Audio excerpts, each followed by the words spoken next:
we embark on an exploration of Imperial China, a civilization renowned as one of history's most intricate, orderly, and awe-inspiring.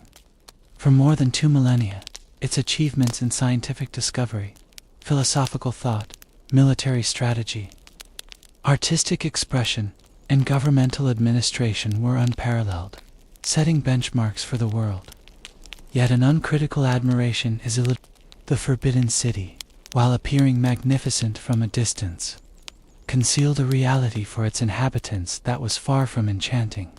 Therefore, as you prepare to delve into this world, perhaps with dimmed illumination and a gentle ambient sound, we will commence this immersive voyage into the heart of a bygone era. Welcome, then, to Imperial China, a society where, from the instant of your birth, your role was unceremoniously assigned and irrevocably fixed.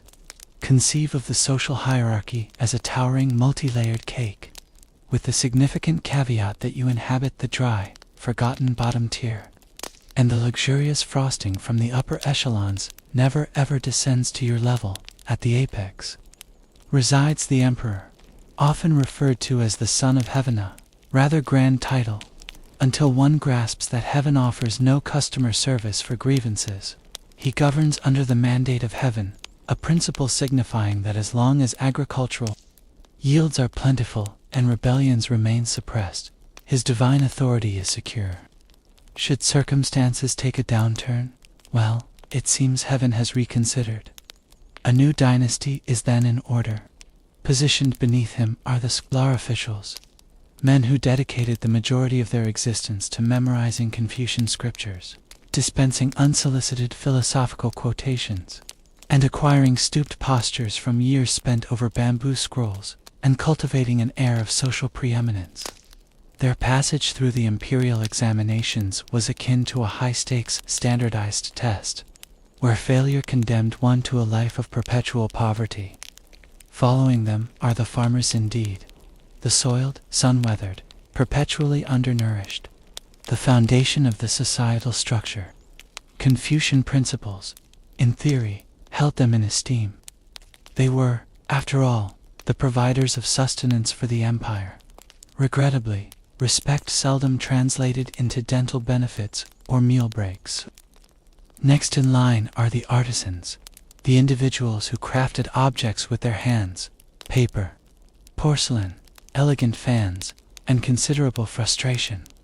Were they useful? Indisputably. Were they respected? Not particularly. Still, they could console themselves with the fact that they were not merchants. Ah, the merchants. Wealthier than nearly everyone else, yet trusted by absolutely no one. According to prevailing Confucian ethics, generating profit from the labor of others was considered a morally dubious endeavor. Consequently, one could be adorned in the finest silks and laden with silver, yet still be regarded with the disdain reserved for a tax-dodging raccoon dressed in a brocade robe. Finally, we descend to the societal sub-basement, populated by soldiers, servants, butchers, actors, and criminals essentially. Anyone one would prefer not to be seated beside at a formal state dinner. Oh, and monks occupying a nebulous space, somewhere between revered holy men and figures prompting the question, why are you bald and shoeless in public? And, ultimately, women, who were not even part of this pyramidal structure. They were more akin to the loose gravel surrounding its base, born to defer to their fathers, subsequently transferred to obey their husbands, and perpetually expected to bear sons who would, in due course, obey yet more men. Thus, if you were born into Imperial China, nurturing aspirations of pursuing your dreams, society's singular response was, how charming. Now, return to your duties. Your day within Imperial China commences exceptionally early, not due to any personal preference for the morning, but because the rooster is vociferously heralding the dawn and the village bell is resonating with an intensity suggestive of an attempt to summon spirits from the netherworld. You awaken, stretch your limbs, and are immediately confronted by the realization that mere existence is not a permissible state. Your first act is to bow, not to some abstract divinity or lofty ideal, but to your father. Then, to to your mother, followed by your grandfather, and quite possibly to your great-aunt, should she still be among the living. This is the essence of filial piety, and it is not merely encouraged, it is obligatory. To neglect a beau is not simply an act of rudeness. It is an invitation for cosmic disgrace to descend upon 7 generations of your lineage. And this bowing is not a singular event. It occurs in stages. You bow upon waking. You bow before partaking of food. You bow if an elder so much as coughs in your vicinity. If you haven't performed at least 6 bows before breakfast, can you truly consider yourself Chinese? Now, imagine you inadvertently speak out of turn during the morning tea. Perhaps you posed a query such as, "Why is it my responsibility to wash uncle's feet?" Well, congratulations. You have just committed an act of unfilial conduct, a transgression ranking only marginally below public arson in terms of social ignominy. You had best begin practicing your apology, complete with 3 full kowtows and an optional gesture of touching your forehead to the floor. And yes, the very furniture observes you with judgment. Most households lacked chairs, unless they belonged to the affluent. Therefore, you find yourself kneeling on woven mats, striving to maintain your composure while your elders embark on 45-minute disquisitions concerning respect, discipline, and the general decline of the world since the preceding dynasty. Let us not overlook the Confucian hierarchical chart, the spiritual equivalent of a PowerPoint presentation dictating the pecking order for speech, seating, and even breathing. Age supersedes youth. Men hold higher rank than women. Fathers outrank everyone. Even among siblings, elder ones possess the right to interrupt you. If you are the youngest, your recourse is to nod, smile, and fervently hope you are not blamed for another's misdeed. There is no casual good morning in Imperial China. There is only a succession of reverential rituals and a silent prayer that today you will not unintentionally offend someone and face disownment. Having executed approximately 47 bows before 7 a.m., congratulations are in order. You have successfully navigated the day's inaugural ceremony. Now, it is time for breakfast, the day's most significant meal, primarily to reinforce the notion that life is an exercise in suffering. So, what culinary delights await? Let us see. A steaming bowl of rice gruel, otherwise known as congee, which is a charitable description for hot, watery nothingness. It is prepared by boiling rice in water until the rice capitulates and transforms into a soupy consistency. If fortune smiles upon you, it contains a hint of salt. If you are exceptionally fortunate, an errant sliver of pickled vegetable might drift by, as rare and prized as a koi. If your family resides on the more impoverished end of the societal spectrum and, let's be frank, that is likely your situation, that bowl of congee is approximately as stimulating as your social prospects. You consume it in silence, with utmost respect, and under the tacit scrutiny of at least one grandparent who vividly recalls a time when even gruel was considered a luxury. Meat do not even venture to ask.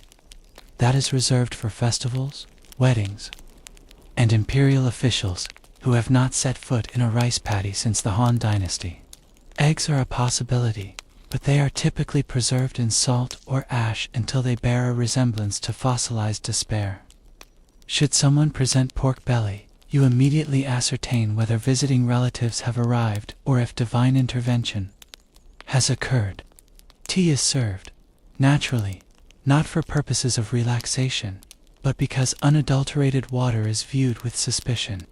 Tea, at least, has undergone boiling and is thus statistically less likely to prove fatal. You sip it unhurriedly, even as your stomach continues to wonder when the meal truly commenced. Meanwhile, you eat in profound silence. Mealtimes are not occasions for idle chatter. You do not discuss aspirations, ambitions, or the tears you shed the previous night, contemplating the imperial examination. You eat facing the ancestral shrine, silently expressing gratitude to your ancestors, even if their legacy to you consists of a thatched roof, chronic anemia, and a set of impossibly demanding familial expectations. The bowls are of course ceramic. The spoons are fashioned from wood. There are no napkins. You wipe your mouth with your sleeve, provided it is sufficiently clean, and prepare yourself to begin working off the meal you have scarcely ingested. As you rise, your father offers a single nod. Eat swiftly. Heaven favors the diligent, which, roughly translated, means return to your labor. We have dynasties to uphold. You have consumed your bowl of existential porridge, and now the time has come to dress. Not for the purpose of impressing anyone, but rather to avoid incurring fines, enduring a flogging, or being mistaken for a member of a social stratum superior to your own. For in Imperial China, your attire was not a medium for self-expression. It was a requisite for survival. Let us begin with the hierarchy of fabrics. Are you a farmer? Your lot is hempcoarse, irritating, scratchy hemp, the medieval counterpart to wearing a potato sack that has been steeped in disappointment. Are you a noble? Silk, then glorious, shimmering silk that cascades, like poetry, and subtly whispers, increase the taxes on the peasantry. And take note, if you were apprehended wearing the incorrect fabric, you were not merely unfashionable. You were perpetrating a crime. Clothing was not solely a question of comfort. It was mandated by law. The government maintained meticulous regulations concerning sleeve width, the shape of hats, belt adornments, and even color. Yellow, for instance, was exclusively reserved for the emperor. Should a commoner dare to wear yellow, they would not be initiating a fashion trend. They would be initiating their own execution. Let us discuss footwear. Cloth shoes for the peasantry, embroidered silk slippers for the elite. Practicality was optional, comfort, highly improbable. You did not dress according to the weather. You dressed in accordance with the dynasty. And now, let us consider the feet. Specifically, foot binding, the aesthetic equivalent of transforming your toes into a tightly curled hidden secret. If you were a highborn girl, your feet were deliberately broken, folded underneath, and tightly bound from the tender age of 5. The rationale: because minuscule, deformed feet, known as lotus feet, were deemed beautiful. A woman's value was literally gauged by her ability to hobble across a room with an semblance of grace, without collapsing. It was not merely painful. It was a permanent alteration. Foot binding inflicted crippling injuries upon generations of women, rendering walking an act of both art and agony. But rest assured, at least you were permitted to wear embroidered shoes. That no one ever witnessed, as walking any significant distance was no longer a feasible option. Even men did not escape the miseries of wardrobe. Bureaucrats donned heavy, layered robes throughout the year, even during the summer months, because social status invariably trumped perspiration. Some ensembles even featured winged hat flaps, ingeniously designed to prevent officials from whispering to one another during court sessions. So yes, Imperial Chinese fashion was indeed elegant, symbolic, and profoundly political. However, it also chafed, pinched, caused overheating, or, in some cases, outright shattered your bones. Beauty is pain, as the saying goes. But in this context, pain was compulsory, and beauty was a governance-sanctioned dress code. You are now appropriately attired, in your socially sanctioned, potato fiber tunic. Excellent, it is time to venture forth and earn your daily caloric intake, assuming that the land, the weather, and the tax collectors permit it. Let us be candid. In Imperial China, work was not a vocation. It was an unceasing endurance trial, conceived by Confucius and enforced by individuals who had never laid a hand on a shovel in their entire lives. If you are a farmer and statistically, that is your designation, you will spend your entire existence bent over a rice paddy. Not in a poetic, cinematic fashion. No, this is literal, back-breaking toil. You awaken before sunrise, plant seedlings while knee-deep in muck, swat away mosquitoes the size of small avians, and pray that the landlord does not augment your grain tax yet again this year. If it rains, you work. If there is a drought, you work harder. If locusts descend, you work and simultaneously rail at the heavens. The tools are rudimentary. A wooden plow, if you are fortunate. Your bare hands, if you are not. Your ox is your most cherished companion and your sole retirement strategy.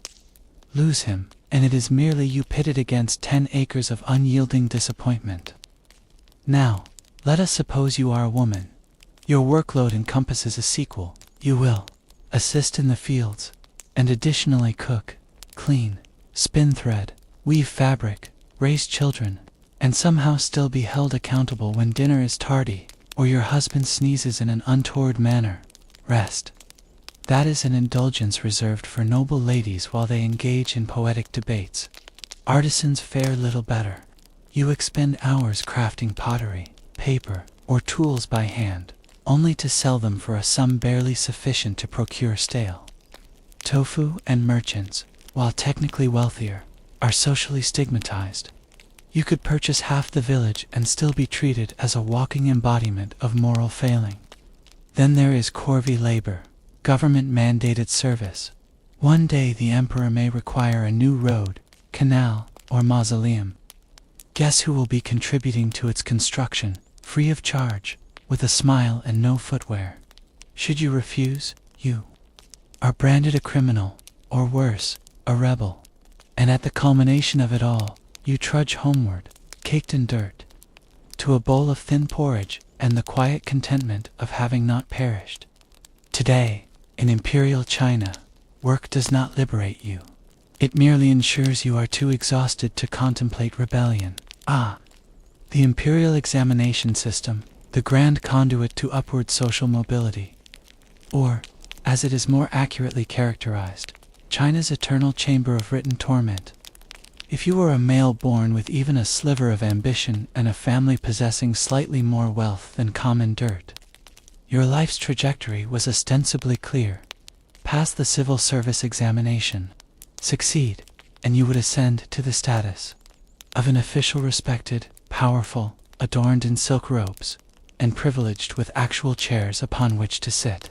Fail, and it was back to the rice fields, peasant. Simple, you say. Not even remotely. These examinations were less about multiple choice questions and more about committing the entire Confucian canon to memory, verbatim, and composing poetic essays of such caliber that they would move a 1,000-year-old spirit to tears. Imagine being evaluated not merely on grammar and meaning, but on whether your penmanship flowed with the grace of a morally unblemished river. A single smudge, one misplaced character, a metaphor deemed too audacious, instantaneous failure. Study commenced in early childhood and persisted until your hairline receded. Boys crammed themselves into frigid study huts or endured sweltering conditions in summer, diligently scribbling essays until their fingers became permanently contorted into brush-holding claws. Tutors drilled doctrine into your skull with the relentless precision of academic blacksmiths. Your social life, non-existent. Your hobbies, Confucius. Your dreams, still Confucius. The paramount examination, the jinshi, was conducted in the capital. You were confined to a cubicle, the dimensions of a coffin, equipped with nothing but paper, ink, and soul-crushing anxiety. You brought your own sustenance, blanket, and chamber pot. Some examinees fainted, others descended into madness. A few perished. Yes, literally died from the immense pressure. And they were not even awarded partial credit. Even if you successfully navigated the initial round, further examinations awaited. District, provincial, national. Years could elapse, even decades. Some men continued to test into their 60s. One individual reportedly attempted the examination more than 40 times. That is not determination. That is trauma wielding a calligraphy pen. And if you failed, social disgrace ensued. Your family, who had sacrificed everything for your education, would be disappointed, and vociferously so. Your neighbors would whisper. Your mother might weep. your father might bestow upon you the look, you know the one, the why weren't you born more intelligent? Stare. So yes, the examination possessed the power to elevate you to greatness, or to shatter your mind, your body, and your lineage. All for the prospect of being overworked, underpaid, and micromanaged by palace eunuchs. Was it worth it? That is a question best left to Confucius. Feeling sullied yet? Do not be concerned. You soon will. Because in Imperial China, personal hygiene was less a deliberate lifestyle choice and more a seasonally dependent suggestion. Let us commence with the fundamentals. Bathing. It occurred sporadically, perhaps once every few weeks, if you were fortunate and not in danger of freezing to death. During the summer, certainly a dip in the river was conceivable. In winter, however, you might endure a month without a proper ablution. And no, there was no lavender-scented soap. Soap, when utilized, was concocted from animal fat and ashesa, gritty amalgam that felt akin to exfoliating with concentrated misery. Public bathhouses did exist, particularly in larger urban centers, but privacy was not a recognized concept. You would find yourself scrubbing your armpits in close proximity to an elderly merchant and a shrieking toddler, while a monk recited hygiene-related proverbs in the corner. Refreshing indeed. Toothpaste. Consider salt, charcoal, or powdered bones. Toothbrushes were fashioned from animal hair affixed to bamboo. Effective, but only if your objective was to mildly dislodge your plaque, encouraging it to relocate. Dental. Hygiene was not a strong suit, which likely explains why most older adults smiled with the appearance of haunted jack-o'-lanterns. And then there were the parasites, lice, fleas, bedbugs. These were less pests and more like persistent roommates. Your wealth was irrelevant. If you possessed hair, you had company. Comb shops thrived because everyone required a lice comb.lm. And if you did not have one, you scratched your scalp with a fervor that suggested an attempt to summon lightning. Clothing offered little assistance. You wore the same attire for weeks on end. Laundering clothes necessitated hauling water, boiling it, scrubbing by hand, and fervently praying your shirt did not disintegrate into mere fibers. Underwear existed, but it was not a daily prerequisite, especially for peasants, who often wore none at all. A risky endeavor, to be sure. And let us not forget the toilet sore. Perhaps for your own sanity, do try to forget them. A toilet typically consisted of a hole in the ground, occasionally enclosed by wooden boards, if you were considered affluent. Public latrines were functional in the same manner that a haunted well is functional, malodorous, overcrowded, and perpetually teetering, on the brink of biological catastrophe. Imperial China boasted silk, philosophy, poetry, and palaces. But if you desired a long, hot private shower, you were approximately 1,500 years too early. So you have endured the lice, the breakfast letdown, and the soul-crushing exam preparation. But before you even contemplate lodging a complaint with your neighbor, bear in mind that in Imperial China, the law is perpetually vigilant, and unlike contemporary surveillance, this iteration comes equipped with bamboo sticks and exceedingly inventive punishments. Let us begin with the legal statutes.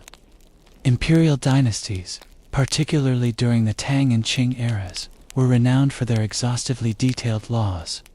Regulations governed taxes, hairstyles, hat shapes, the proper manner of grieving, and the prescribed duration for mourning your in-laws. Should you accidentally wear the incorrect color on an inappropriate festival day? Technically, a criminal offense. And yes, they maintained meticulous records. Official bamboo strip archives, inked and filed by overworked scribes who likely despised their occupation. Punishment was not subtle. Forget modern courtrooms and community service. Imperial justice subscribed to the philosophy of education through suffering. For minor infractions, you might be subjected to a flogging with a bamboo rod. An interesting tidbit, the court even possessed different sizes of sticks, corresponding to the severity of the crime. A light insult, a small stick, stole a chicken, a larger stick, failed to bow with sufficient depth to a magistrate's horse. A surprise combination of sticks. For more serious offenses, matters escalated rapidly. You could be branded tattooed on the face with the nature of your crime sent into exile, or, if you truly managed to upset someone of importance, executed in public, slowly. Torture was not an anomaly. It was standard procedure. If you were accused of an offense, the court would often encourage your confession with implements such as thumbscrews, by forcing you to kneel on spiked boards, or by subjecting you to long hours in a stressed position while being berated by a man wielding a scroll and possessing no discernible sense of humor. And here is the most delightful part. You did not even need to be guilty. Merely being suspicious, inconvenient, or politically unfortunate sufficed. Even your family could be held accountable. The law cherished the concept of collective punishment. If your cousin uttered something seditious during a rice wine-fueled revelry, you might awaken to find your own household under investigation. Because guilt, apparently, was hereditary. The law was structured. It was advanced. It was terrifying. Justice in Imperial China was less about fairness and more about ensuring obedience. The message was unequivocally clear. Behave. Respect the established order. And whatever you do, avoid making eye contact with the magistrate's concubine. Welcome to the imperial justice system's preferred pastime, torture. Not as a punitive measure, but as a convenient pretrial means of breaking the ice. Let us imagine someone accuses you of purloining a chicken, disrespecting your father, or, heaven forbid, articulating a controversial opinion regarding the emperor's poetry. The magistrate does not initiate proceedings by soliciting your version of events. No. This is Imperial China. You commence by being secured to a bench while they retrieve the confession-inducing toolkit.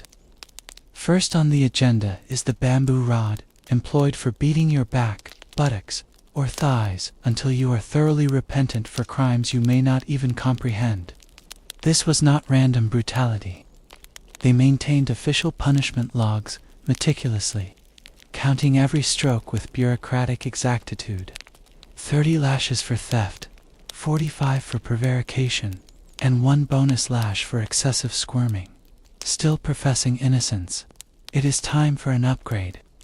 Kneeling on spiked boards was a classic method. You kneel on rough wood embedded with stones, or shards of glass until your legs either give out or your will does. It is somewhat akin to yoga, if yoga had been invented by irate civil servants. Then there is the finger crusher, 2 slabs of wood tightened with rope around your fingers. An amusing fact, it was known as the small tiger bench, which sounds rather endearing until your bones snap like dry kindling. It is admittedly challenging to pen a confession with fractured fingers, but they were not particularly concerned with penmanship. And yes, this was entirely standard procedure. Torture was not perceived as morally problematic. It was simply regarded as the most efficient method for eliciting the truth, or at least a version of it that aligned with the official narrative. If you persisted in your refusal to confess, they would merely escalate the measures. Some punishments involved being stretched, whipped, or left bound in the summer sun while officials took their midday repast. And do not bother screaming. The neighbors are quite accustomed to it. Now, envision yourself as innocent. Congratulations. You still undergo torture, because a clean confession was requisite for proper record keeping. It was considered preferable to admit to something rather than risk being labeled uncooperative imperial logic at its most refined. So, the next time you find yourself complaining about modern bureaucracy, remember that at least the Department of Motor Vehicles does not beat you with bamboo until you concede that you might have parked improperly in the year 1372. You might believe yourself to be unobserved, but in Imperial China, someone is perpetually watching. And no, it is not merely your censorious grandmother. The surveillance apparatus was not digital. It was human, meticulously trained, state-sanctioned, and terrifyingly comprehensive. It commenced at the village level, where every town possessed a local biogia, or village elder, who was not solely present to distribute rice. He also served as your amiable neighborhood informant, your neighbors, also spies, your extended family, absolutely spies, your servant who professes to be illiterate and deaf, most definitely a spy. Individuals were incentivized to report any suspicious behavior, and suspicious could encompass anything from hoarding an excessive amount of grain to coughing during a tribute speech. Even maintaining excessive silence could elicit scrutiny. What are you concealing, citizen? In the urban centers, a sophisticated network of yeoman runners, scribes, and magistrates' assistants was tasked with investigating crimes, delivering messages, and casually observing your every action. Each dynasty implemented its own iteration of this machinery, but the objective remained consistent: maintain peace by peering through every available aperture. Particularly fond of surveillance were the eunuchs within the imperial palace, those castrated courtiers who were incapable of fathering children, but were eminently capable of instigating coups. Many commanded their own secret police forces, operated extensive spy rings, and whispered intelligence into the ears of emperors. Some eunuchs wielded more influence than government ministers, simply by virtue of knowing who said what to whom, and when, and do not even contemplate complaining about the system, criticizing the emperor, even indirectly, such as remarking, "The sun appears a trifle weary today," could be construed as slander. Poets mastered the art of subtlety. Everyone else simply mastered the art of remaining silent. What was worse, the government frequently published lists of executed criminals as a deterrent, complete with names and offenses. It was akin to an ancient version of a social media feed, albeit with a significantly higher incidence of beheadings. So, if a rebellious thought entered your mind, you kept it to yourself. If you had a rebellious cousin, you reported him, and if someone smiled with excessive enthusiasm while inquiring about your political views, that was your signal to feign a cough and depart swiftly. Because in Imperial China, the walls possessed ears, as did the trees, the neighbors, and probably your rice bowl. In Imperial China, matrimony was not an affair of romantic encounters beneath blossoming cherry trees. It revolved around duty, negotiation, and dowries of such substantial weight they could potentially break the axle of your oxcart. Love, that was a concept reserved for poems, not for people. Let us begin with the fundamentals. Marriages were invariably arranged. Parents determined your destiny while you were still mastering the art of wielding chopsticks. If your family possessed social standing, they would engage a matchmaker, a professional investigator who scrutinized horoscopes, family records, and whether your prospective spouse's ancestors had committed any embarrassing acts 5 dynasties prior. If all factors aligned, congratulations. You were betrothed to someone you had likely never encountered. Physical attraction, personality, shared interests all were deemed irrelevant. Compatibility was assessed through birth charts and tax ledgers. For women, marriage did not represent an exciting new chapter. It was more akin to a polite abduction accompanied by ceremonial robes. You permanently departed from your natal family, changed your surname, and relocated to your husband's household, where you were then expected to serve not only him but also his parents, his grandparents, and any cantankerous uncle who happened to be occupying the guest room. The dowry system mandated that your family provide money, goods, or land, along with youth. The more substantial, the better. Consider it ancient China's version of thank you for relieving us of her. In return, the groom's family might present betrothal gifts, but do not become overly enthused. Sometimes this entailed silks and jewelry, other times a marginally superior chicken. Once married, your responsibilities were unequivocal: produce male heirs, obey your in-laws, and never ever talk back. A wife was expected to embody modesty, silence, and diligence, the sacred trinity of Confucian womanhood. If you were excessively loud, too opinionated, or, heaven forbid, barren, you might find yourself legally supplanted by a concubine. Speaking of which, yes, concubinage was an established practice. Men could take multiple concubines, particularly if they were affluent. Women, conversely, had one husband, one opportunity for survival. Divorce was rare and constituted social suicide. The only acceptable grounds were the 7 outs, which included jealousy, disease, or excessive gossip. So, if your tea-drinking habits sufficiently annoyed your husband, he could legally dismiss you. How delightful, in essence, marriage in Imperial China was less happily ever after and more endeavor not to be exiled for serving cold noodles. So, you are contemplating rebellion. Perhaps you have grown weary of the relentless back-breaking labor, the interminable bowing, or that smug magistrate who simultaneously taxed your rice and your dignity. A bold proposition, unfortunately. In Imperial China, rebellion did not transform you into a hero. It rendered you a very short-lived news item. Let us begin with the fantasy. You assemble a motley band of peasants, incinerate your landlord's tax ledgers, and proclaim a glorious new epoch of justice. The problem. The Imperial army materializes 3 days later, equipped with horses, crossbows, and a conspicuous absence of humor. You see, the emperors were not merely bureaucrats adorned in golden headwear. They were obsessed with stability. Confucian ideology posited that rebellion signified disorder, and disorder implied a disruption of cosmic balance. This rendered you not just a criminal, but a cosmic menace. And the retribution for cosmic menaces.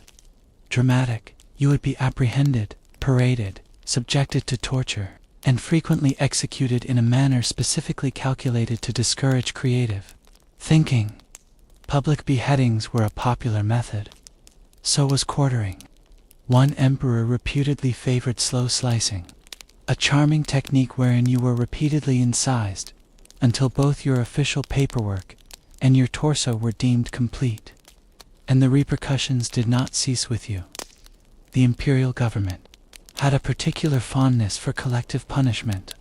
Your family, your neighbors, even that one individual who once lent you a haul, were considered fair game. The logic was straightforward. If we obliterate your entire village, no one will dare to rebel again. Effective, terrifying. Nevertheless, rebellions did occur. From the Yellow Turban Rebellion to the White Lotus Uprising, desperate individuals occasionally rose in revolt. And while some managed to ignite chaos, most were brutally suppressed. The survivors were either enslaved, silenced, or conscripted into public works projects they were unlikely to survive long enough to complete. Even discussing rebellion was perilous. Composing a sassy poem that merely hinted at discontent. Boom, arrested. Confess under bamboo interrogation.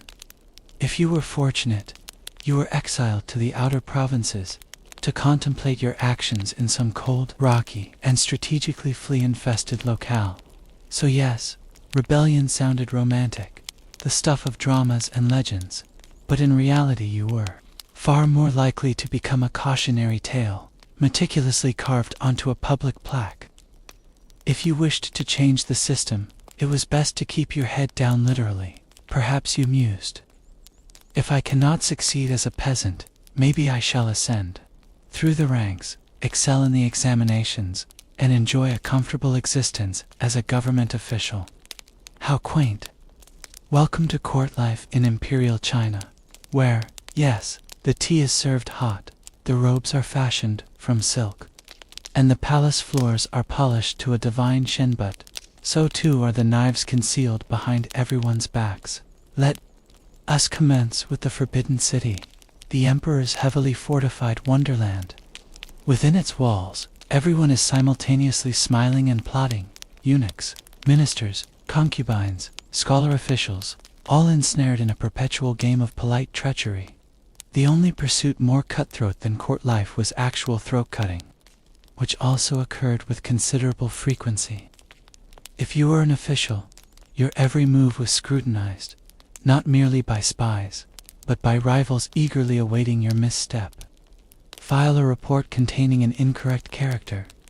Treason, mispronounce the emperor's name during a reading. Treason, hesitate before kneeling. Treason adjacent, at the very least. And let us discuss eunuchs, the castrated palace servants who wielded disproportionate influence. Many commenced from humble origins, rose rapidly through the ranks, and became gatekeepers to the emperor's innermost world. Upset a eunuch, and you might discover your promotion mysteriously stalled, or your name inexplicably added to a clandestine list of accidental disappearances. Meanwhile, the imperial harem was no romantic idyll. It was a high-stakes political battleground. Concubines vied for favor, sabotaged rivals, and fervently hoped to bear a prince, preferably one who did not succumb to poisoning before the age of 5. The empress might technically be in charge, but good luck attempting to control 30. Jealous women with nothing to occupy their time but creative scheming. Even poetry was a risky endeavor. Compose an ill-chosen metaphor about wilting flowers or a crumbling wall, and someone might infer that you were criticizing the emperor. There were instances of officials being executed for writing poems about the weather because the emperor perceived an underlying insinuation. And when the emperor died, then the real amusement began. Succession disputes, clandestine wills, mysterious deaths, unfortunate illnesses. Typically, half the court did not survive the transition, so no court life was not safer. It was merely death elegantly wrapped in silk. Your robe might be crimson, but so too was the floor beneath it. You have persevered thus far. Having bowed, bled, memorized 400 Confucian maxims, and successfully evaded at least 3 distinct forms of demise. But here lies the overarching truth about existence in Imperial China. You were a mere statistic, a head count, an entry on a dusty tax register. To the empire, you were not an individual endowed with hopes and aspirations. You were a single grain of rice, small, anonymous, easily crushed, and ideally harvested for labor or revenue. The state exhibited no concern for whether you possessed ambition, talent, or inner beauty. Its sole interest lay in whether your family remitted its taxes punctually and produced able-bodied sons to be conscripted into the next border defense initiative. From the emperor's perspective, you were one infinitesimal speck among hundreds of millions, and not even a particularly glamorous speck at that. You were not the golden imperial seal or a sacred relic. You were a fungible component in a vast rice-producing, silk-spinning, canal-digging machine, constructed to ensure dynastic continuity. Your birth was recorded not as an occasion for celebration, but for future tax extraction. Your death was noted primarily so that your family would cease attempting to claim your rations, and in the interim, your life's purpose was to avoid causing trouble, remain in line, fulfill your designated role, and endeavor not to starve during a drought. Individualism. A charming notion, but it did not exist. You did not pursue your passion. You followed your father, your master, or your assigned bureaucratic rank. The very idea of being unique, of standing out, was as menacing to the state as a crop blight or a Mongol invasion. Harmony was paramount. Even your emotions were expected to conform to your social status. Feeling sorrow as a peasant. Acceptable. Feeling inspired. Be seated. The census did not inquire about your favorite poem. It asked if your roof leaked and whether you owned a pig. Even your physical body belonged to the system. Drafted for public works, you might be dispatched to construct a canal from which you would never benefit, or to guard a wall you would never see completed. Should you perish along the way, no matter. There were always more grains of rice from whence you came. In Imperial China, you mattered, but only insofar as you could be counted. Taxed, or quietly interred. So here we find ourselves, 15 chapters into this exploration. And if you have been attentive, one fact emerges with stark clarity. Imperial China was simultaneously magnificent and magnificently merciless. Yes, this civilization bestowed upon the world some of its most profound innovations: gunpowder, paper, the compass, printing, and a bureaucracy that, for the most part, actually functioned. The Great Wall snaked majestically across mountains. The Forbidden City stood as a jewel of imperial will. And poetry flowed like the Yellow River, beautiful, unending, and often fatal if interpreted incorrectly. The legacy is unmatched. The reality, however, was backbreaking, hierarchical, and perpetually teetering one bad rice harvest away from utter collapse. For every elegant brushstroke, meticulously recorded in a scholar's diary, there were 10,000 peasants ankle-deep in mud, wondering whether this year's tax grain would leave any sustenance for their families. For every emperor entombed beneath a mountain of jade and gold, there were hundreds of laborers interred beneath the very same mountain, simply because they were inconvenient witnesses. The brilliance of Imperial China was not achieved without immense cost. It was paid for in childhoods sacrificed to examination study, in backs broken from unremitting fieldwork, and in lives prematurely truncated by law, famine, or conscription. The system functioned splendidly for the privileged few at the apex. For everyone else, it worked them until they collapsed.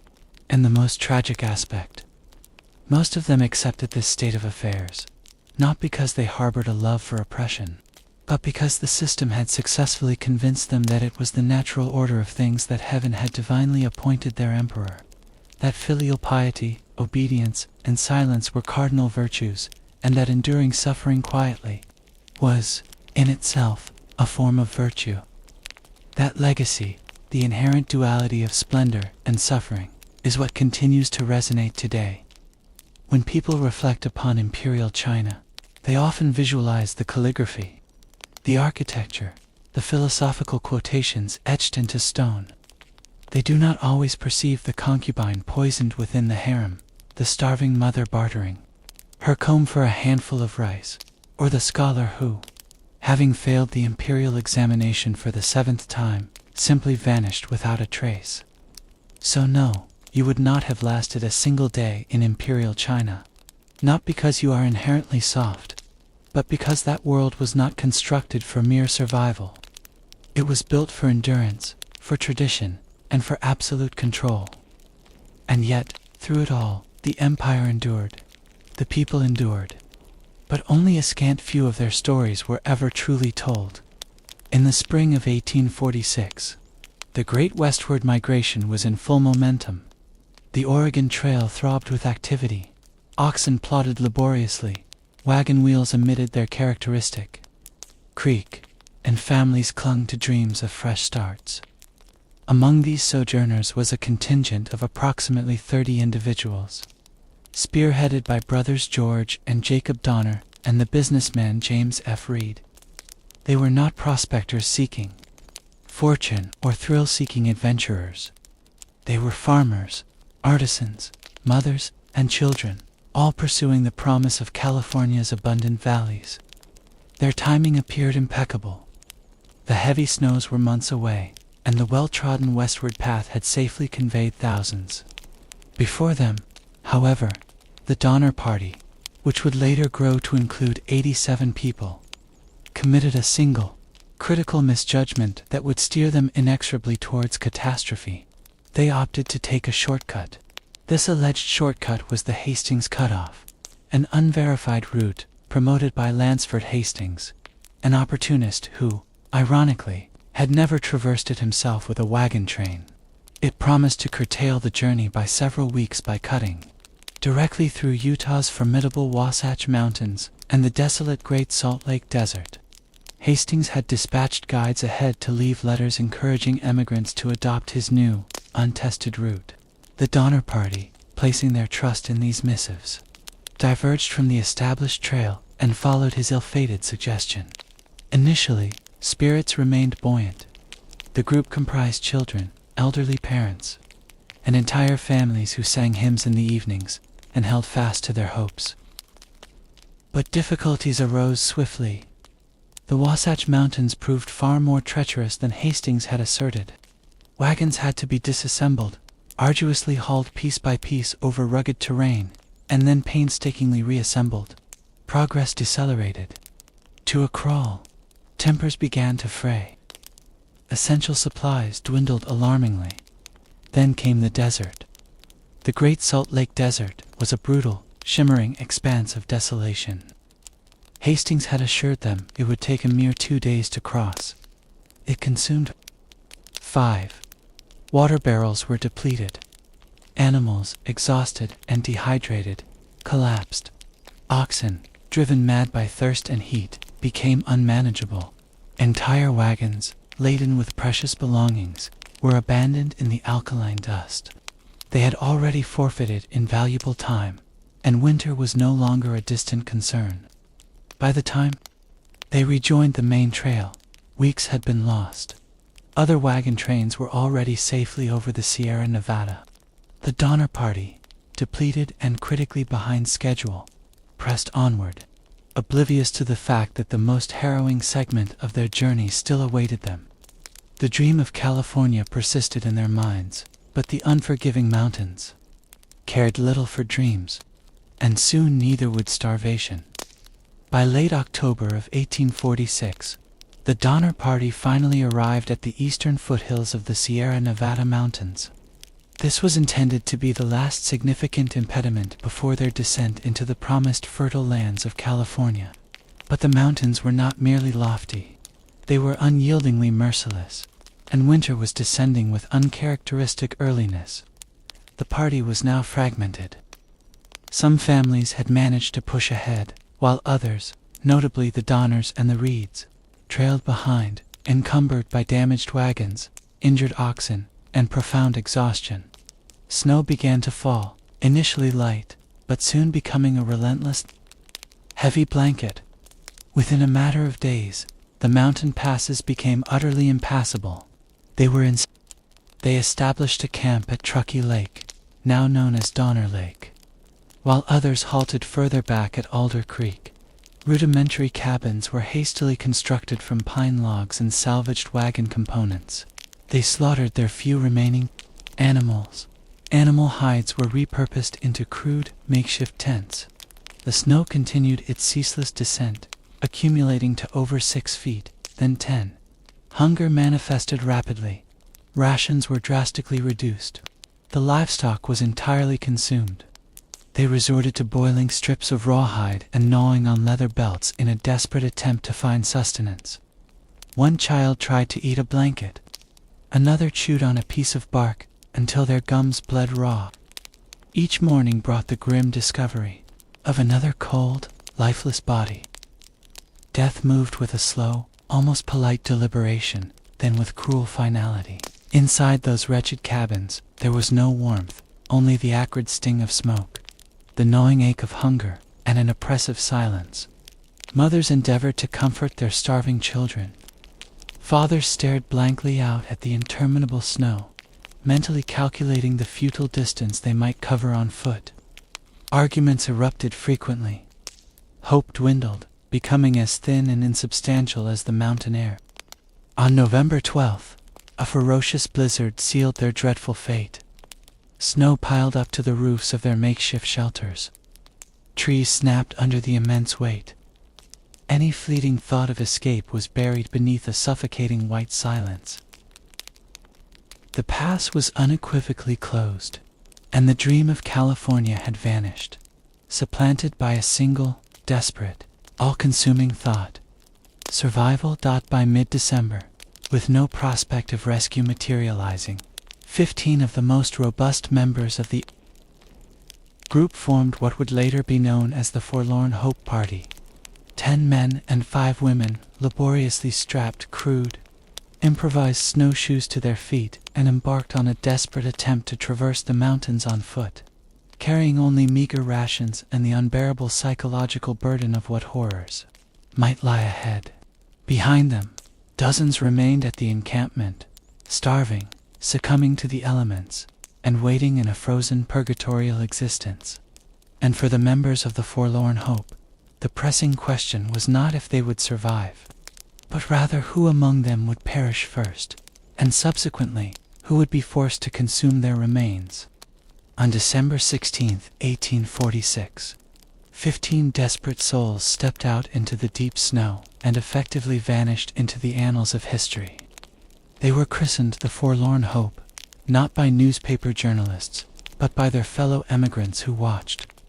Their departure, fully cognizant of the dire meaning embedded in the word forlorn, lost, hopeless, irrevocably doomed. Each member carried only what was absolutely essential: scraps of dried oxhide, flint for fire, a rifle, and tattered shredded blankets. They had fashioned crude snowshoes, hoping to remain atop the deep snowdrifts, but these proved largely ineffective. The snow was powdery and seemingly endless. They slogged laboriously for miles each day, their progress impeded by profound exhaustion and the unforgiving, icy grip of the high-altitude wilderness. Within a few days, they were hopelessly lost. Their meager food supply was depleted almost immediately. They had grossly miscalculated the distance. A squirrel was fortuitously caught. A pine cone was boiled for its scant sustenance. And then, a man collapsed. Franklin Graves, the eldest member of the group. His daughter sobbed inconsolably as he succumbed to the elements in the snow. There was nothing they could do to save him. And then, one by one, others began to fall. Antonio, the Mexican teamster. Patrick Dolan, raving and delirious. Lemuel Murphy, a mere 13 years of age. Death arrived not as a sudden storm, but as a slow, encroaching hush. It was silent, white, and utterly inescapable.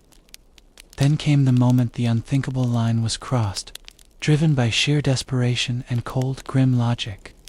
The survivors carved flesh from their fallen companions. They wept, they prayed, they vomited, and then they ate again. It was not an act of savagery. It was a brutal calculus of survival, starve, or live. Sarah Graves, only 19 at the time, later recalled the first taste. She never spoke of it again. William Foster, gaunt and silent, kept his harrowing thoughts to himself. Mary Ann Graves held her sister's hand and whispered that it did not matter what they had to do, so long as they managed to get home. By the time they stumbled, emaciated and broken, out of the mountains weeks later, only 7 had survived, 5 women and 2 men. Their eyes were sunken, their cheeks frostbitten, their mouths set in grim silence. But they brought with them something far more potent than supplies or maps. They brought news. There were dozens still alive, trapped at Donner Lake, starving, freezing, waiting, and they needed help urgently. California, which had largely disregarded the unfolding Donner disaster, was suddenly jolted into action. The horror was too profound, the shame too immense. Rescue parties were hastily organized, but by the time they finally arrived, the snow had accumulated to even greater depths, and in the wretched cabins by the lake, what they would discover was beyond anything they could have possibly imagined. The initial rescue party reached Donner Lake in February 1847, a full 2 months after the Forlorn Hope had emerged. Spectral and traumatized, from the snow-choked mountains, what they encountered was not a camp, it was a charnel house. Cabins were half interred in snow, their doors frozen solidly shut. Inside, individuals sat motionless, too enfeebled to stand, their eyes glazed over from prolonged starvation. Children lay beside the lifeless bodies of their parents. Frozen corpses were stacked like cordwood, and the pervasive odor, thick, sickly sweet, and unforgettable, spoke volumes of what had transpired when the last vestiges of edible meat had been consumed. Some attempted to speak, their voices weak and raspy. Others simply stared, their gazes vacant. Of the 87 souls who had embarked on the journey, nearly half were now dead. and those who still clung to life were barely recognizable as human. Gaunt, skeletal figures, wrapped in filthy, tattered hides, whispered desperate prayers to an indifferent, steely sky. The rescuers had brought provisions, flour, dried meat, blankets, but not nearly enough to save everyone. There was no feasible way to transport dozens of weakened individuals through snowdrifts that towered higher than wagons. They were forced to make agonizing, impossible decisions. Children were prioritized, particularly the smallest and lightest among them, deemed to have the greatest chance of surviving the arduous trek back down the treacherous mountain slopes. Parents remained behind, watching in silent anguish as strangers carried away their children, uncertain if they would ever see them again. Over the ensuing 2 months, 3 additional rescue missions were dispatched. Each had to contend with blinding whiteouts, terrifying avalanches, and the same unforgiving terrain that had ensnared the Donner Party. With every return trip, the rescuers brought fewer supplies and found fewer survivors, alongside increasingly darker and more disturbing stories. The horrifying truth began to seep out. Tales not merely of starvation, but of cannibalism, of how, during the most desperate nights, when all hope seemed lost, some survivors had resorted to consuming the flesh of the dead. Some even whispered that others had killed to procure sustenance. The names involved were kept quiet, but the rumors resonated louder than any substantiated facts. Some survivors were judged harshly, others were pitied. Most were simply too traumatized to articulate their experiences. James Reed, who had been banished from the party early in the journey for killing a man in self-defense, returned as a rescuer. Against all conceivable odds, he found his wife and children still alive. George Donner, however, lay dying at Alder Creek, his arm ravaged by gangrene. His wife Tamsin steadfastly refused to leave his side. She remained behind when the others departed and ultimately never made it out. When the final emaciated survivors reached the relative safety of California in April 1847, the physical ordeal was concluded. But the scars, emotional, cultural, and historical, were only just beginning to form. News of the Donner Party's harrowing ordeal disseminated eastward like an uncontrollable wildfire, becoming progressively more distorted and embellished, with each retelling growing darker, more grotesque, and more sensational. Newspapers found the story irresistible. America, then gripped by the fervor of manifest destiny, was suddenly confronted with its own shadowy underbelly. The narrative was too compelling to ignore. Pioneers, in pursuit of an idyllic paradise, reduced to cannibalism in the unforgiving snows. Some headlines blared the cannibal horror of the Sierra. Others leveled accusations of murder against the survivors. It transcended mere scandal. It became a national moment of reckoning. The westward expansion had always been portrayed as a glorious, divinely ordained, and inevitable endeavor. But now, this idealized image was irrevocably stained with the gruesome depiction of starving settlers roasting human flesh over crude pinewood fires. Journalists fixated on every ghastly, macabre detail: who had consumed whom, who had perished nobly, and who had taken an unconscionably long time to die. Sarah Graves, one of the survivors, was relentlessly hounded for interviews. So too was Mary Murphy, who had lost almost her entire family in the ordeal. The survivors found themselves trapped in an agonizing limbo between fame and shame, praised for their resilience in surviving, yet simultaneously judged for the desperate measures they had undertaken to do so. James Reed, once a disgraced exile, returned to San Jose a profoundly changed man.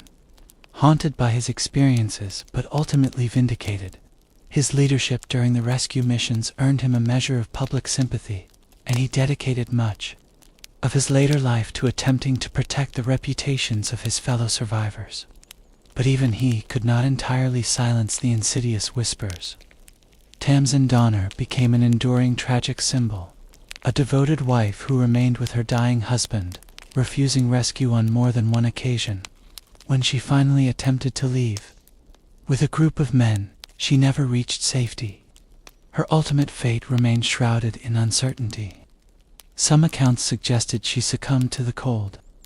Others insinuated that she had been killed and eaten by the very men she had entrusted with her safety. The government, for its part, offered little comment. California was on the verge of becoming a U.S. territory, and the last thing officials desired was to tarnish the dream of westward expansion. The incident was largely brushed aside as an unfortunate isolated tragedy, an anomaly. There was no formal inquiry, no official investigation, and yet, in every parlor and saloon across the nation, people spoke of the diverse. The name itself became a potent cautionary tale. Children were warned, don't take shortcuts, don't stray from the established trail, or you might end up like them. But beneath the layers of horror, something more complex and unsettling lingered. Profound questions about the limits of survival, the fragility of morality, and just how thin the veneer of civilization truly is when the snow refuses to cease its relentless fall. For those individuals who endured the Sierra nightmare, the journey did not conclude when the snow finally melted. Survival exacted a heavy toll, etched indelibly into their bones and memories. The survivors emerged from the mountains, but in a profound sense, they never truly left those desolate, snow-covered peaks behind. Many of them were children. They returned to civilization as walking specters, quiet, emaciated, their eyes wide with a haunted knowing. Some, like Virginia Reed, who was merely 13 years old at the time of the ordeal, would go on to live long lives. She eventually married, raised children, and even published letters recounting her harrowing experiences. Yet beneath her composed exterior lay a deep-seated trauma that throbbed persistently like an old, unhealed wound. Others fared far worse. Mary Murphy, after losing her entire family, married young and died within a few short years. Louis Kesselberg, a German immigrant who had been among the last to be rescued, was forever branded by pervasive rumors that he had not only consumed the flesh of the dead, but had also murdered individuals to sustain himself. He subsequently sued a newspaper for libel and was awarded a mere $1 in damages. It made little difference. The stain of accusation never truly left him. Some survivors attempted to vanish into anonymity. They changed their names, relocated far from California, or steadfastly refused to speak about what had transpired in the mountains. Others, however, found themselves unable to stop talking, haunted not only by what they had been forced to do, but also by what they had witnessed others do. It was not solely the act of cannibalism that tormented them. It was the slow, agonizing unraveling of humanity, watching friends and companions wither into skeletal figures, hearing the silent, desperate weeping of mothers who could no longer provide sustenance for their children, the unbearable burden of choosing whom to save when rescue finally arrived. Because there was never enough room for everyone. Communities, too, reacted with a spectrum of responses. Some treated the survivors with pity and respect, acknowledging their suffering as a testament to heroic endurance. Others whispered and gossiped, eager to distance themselves from what had become a living nightmare, now indelibly etched into the mythos of the American frontier. James Reed, to his credit, managed to rebuild his reputation. He served in the Mexican-American War, prospered in San Jose, and lived to an advanced age. But even he conceded in his personal letters that the images of the dead, the haunting sounds of the desperate camp, remained with him in ever-present shadow. No one who survived the Donner Party returned unchanged. Whether they were 8 years old or 80, they had stared into the abyss of human desperation and made choices that most people fervently pray they will never have to confront. And in that desolate silence between gnawing hunger and unimaginable horror, they left behind a stark truth that few wished to acknowledge. Survival is not always clean. It is not always noble. Sometimes it simply means living with what you had to become. The Sierra Nevada mountains never forgot the Donners. the lake where many of them awaited the cessation of the blizzards, the very place where they died, starved, and resorted to consuming human flesh, is now known as Donner Lake, a picturesque vista of natural beauty, yet bearing a name that resonates with an undercurrent of profound unease. Over time, the landscape itself became an integral part of the legend. Tourists flocked to see the site where the crude cabins once stood, to walk the snow-covered trails where the forlorn hope had trudged in desperation, to gaze upon the imposing mountains that had refused to allow the pioneers' passage. Locals recounted stories, some whispering that the place was cursed, that the ancient trees still held the memories of the tragedy, that the winds carried the disembodied voices of the departed. In 1918, a granite monument was erected near the lake. Atop it stands a solemn pioneer family, father, mother, and child facing westward, their expressions eternally hopeful. The pedestal beneath them is 22 feet tall, marking the staggering height of the snow that fateful winter. It serves as a monument to endurance, to tragedy, and to the precarious thin line that separates civilization from raw survival. But even rendered in stone, the story remains unsettling. The monument makes no mention of cannibalism, no acknowledgement of the quiet desperation, the betrayals, or the deceased who were consumed to sustain the living. It is a sanitized, palatable memory, one designed for public comfort rather than unvarnished historical truth. Every year, school children visit the site. They are presented with the basic, simplified version of events. Pioneers, trapped by snow, ultimately survived. Perhaps there is a fleeting mention of starvation. Rarely is the full, gruesome account divulged. It is invariably easier to honor perceived grit than to confront the stark reality of what survival truly cost. Nevertheless, the mountains remember. The paths they traversed are still there, now buried beneath ski resorts and popular hiking trails. The specific spot where Tamsin Donner remained behind with her dying husband is now a designated picnic area. The frozen, wretched cabin where children wept in silence has been replaced by interpretive plaques offering curated narratives, yet the air itself feels heavy, as if the very ground still retains the memory of boots crunching over frozen snow, of mothers rocking lifeless infants, of strangers sharing human flesh with trembling hands and averted eyes. Nature remains indifferent. It offers no apologies. But the story persists, not merely because it is horrifying, but because it is profoundly human. The Donner Party saga was not solely about failure or cannibalism. It was about the extraordinary lengths to which people will go to protect their families, to cling desperately to hope, to choose life, even in its most terrible and compromised form. And in the solemn silence of the mountains, that choice still echoes, resonating through time. In the decades that ensued, the narrative of the Donner Party evolved, warped by the fallibility of memory, distorted by insidious gossip, and continually reshaped to suit the dramatic appetites of a nation. The unadorned facts were already gruesome enough, but that did not deter storytellers from embellishing them further, or, in some instances, casting events in a more heroic, albeit fabricated, light. Some survivors were romanticized, portrayed as tragic pioneers who had confronted an infernal ordeal and returned bearing noble scars.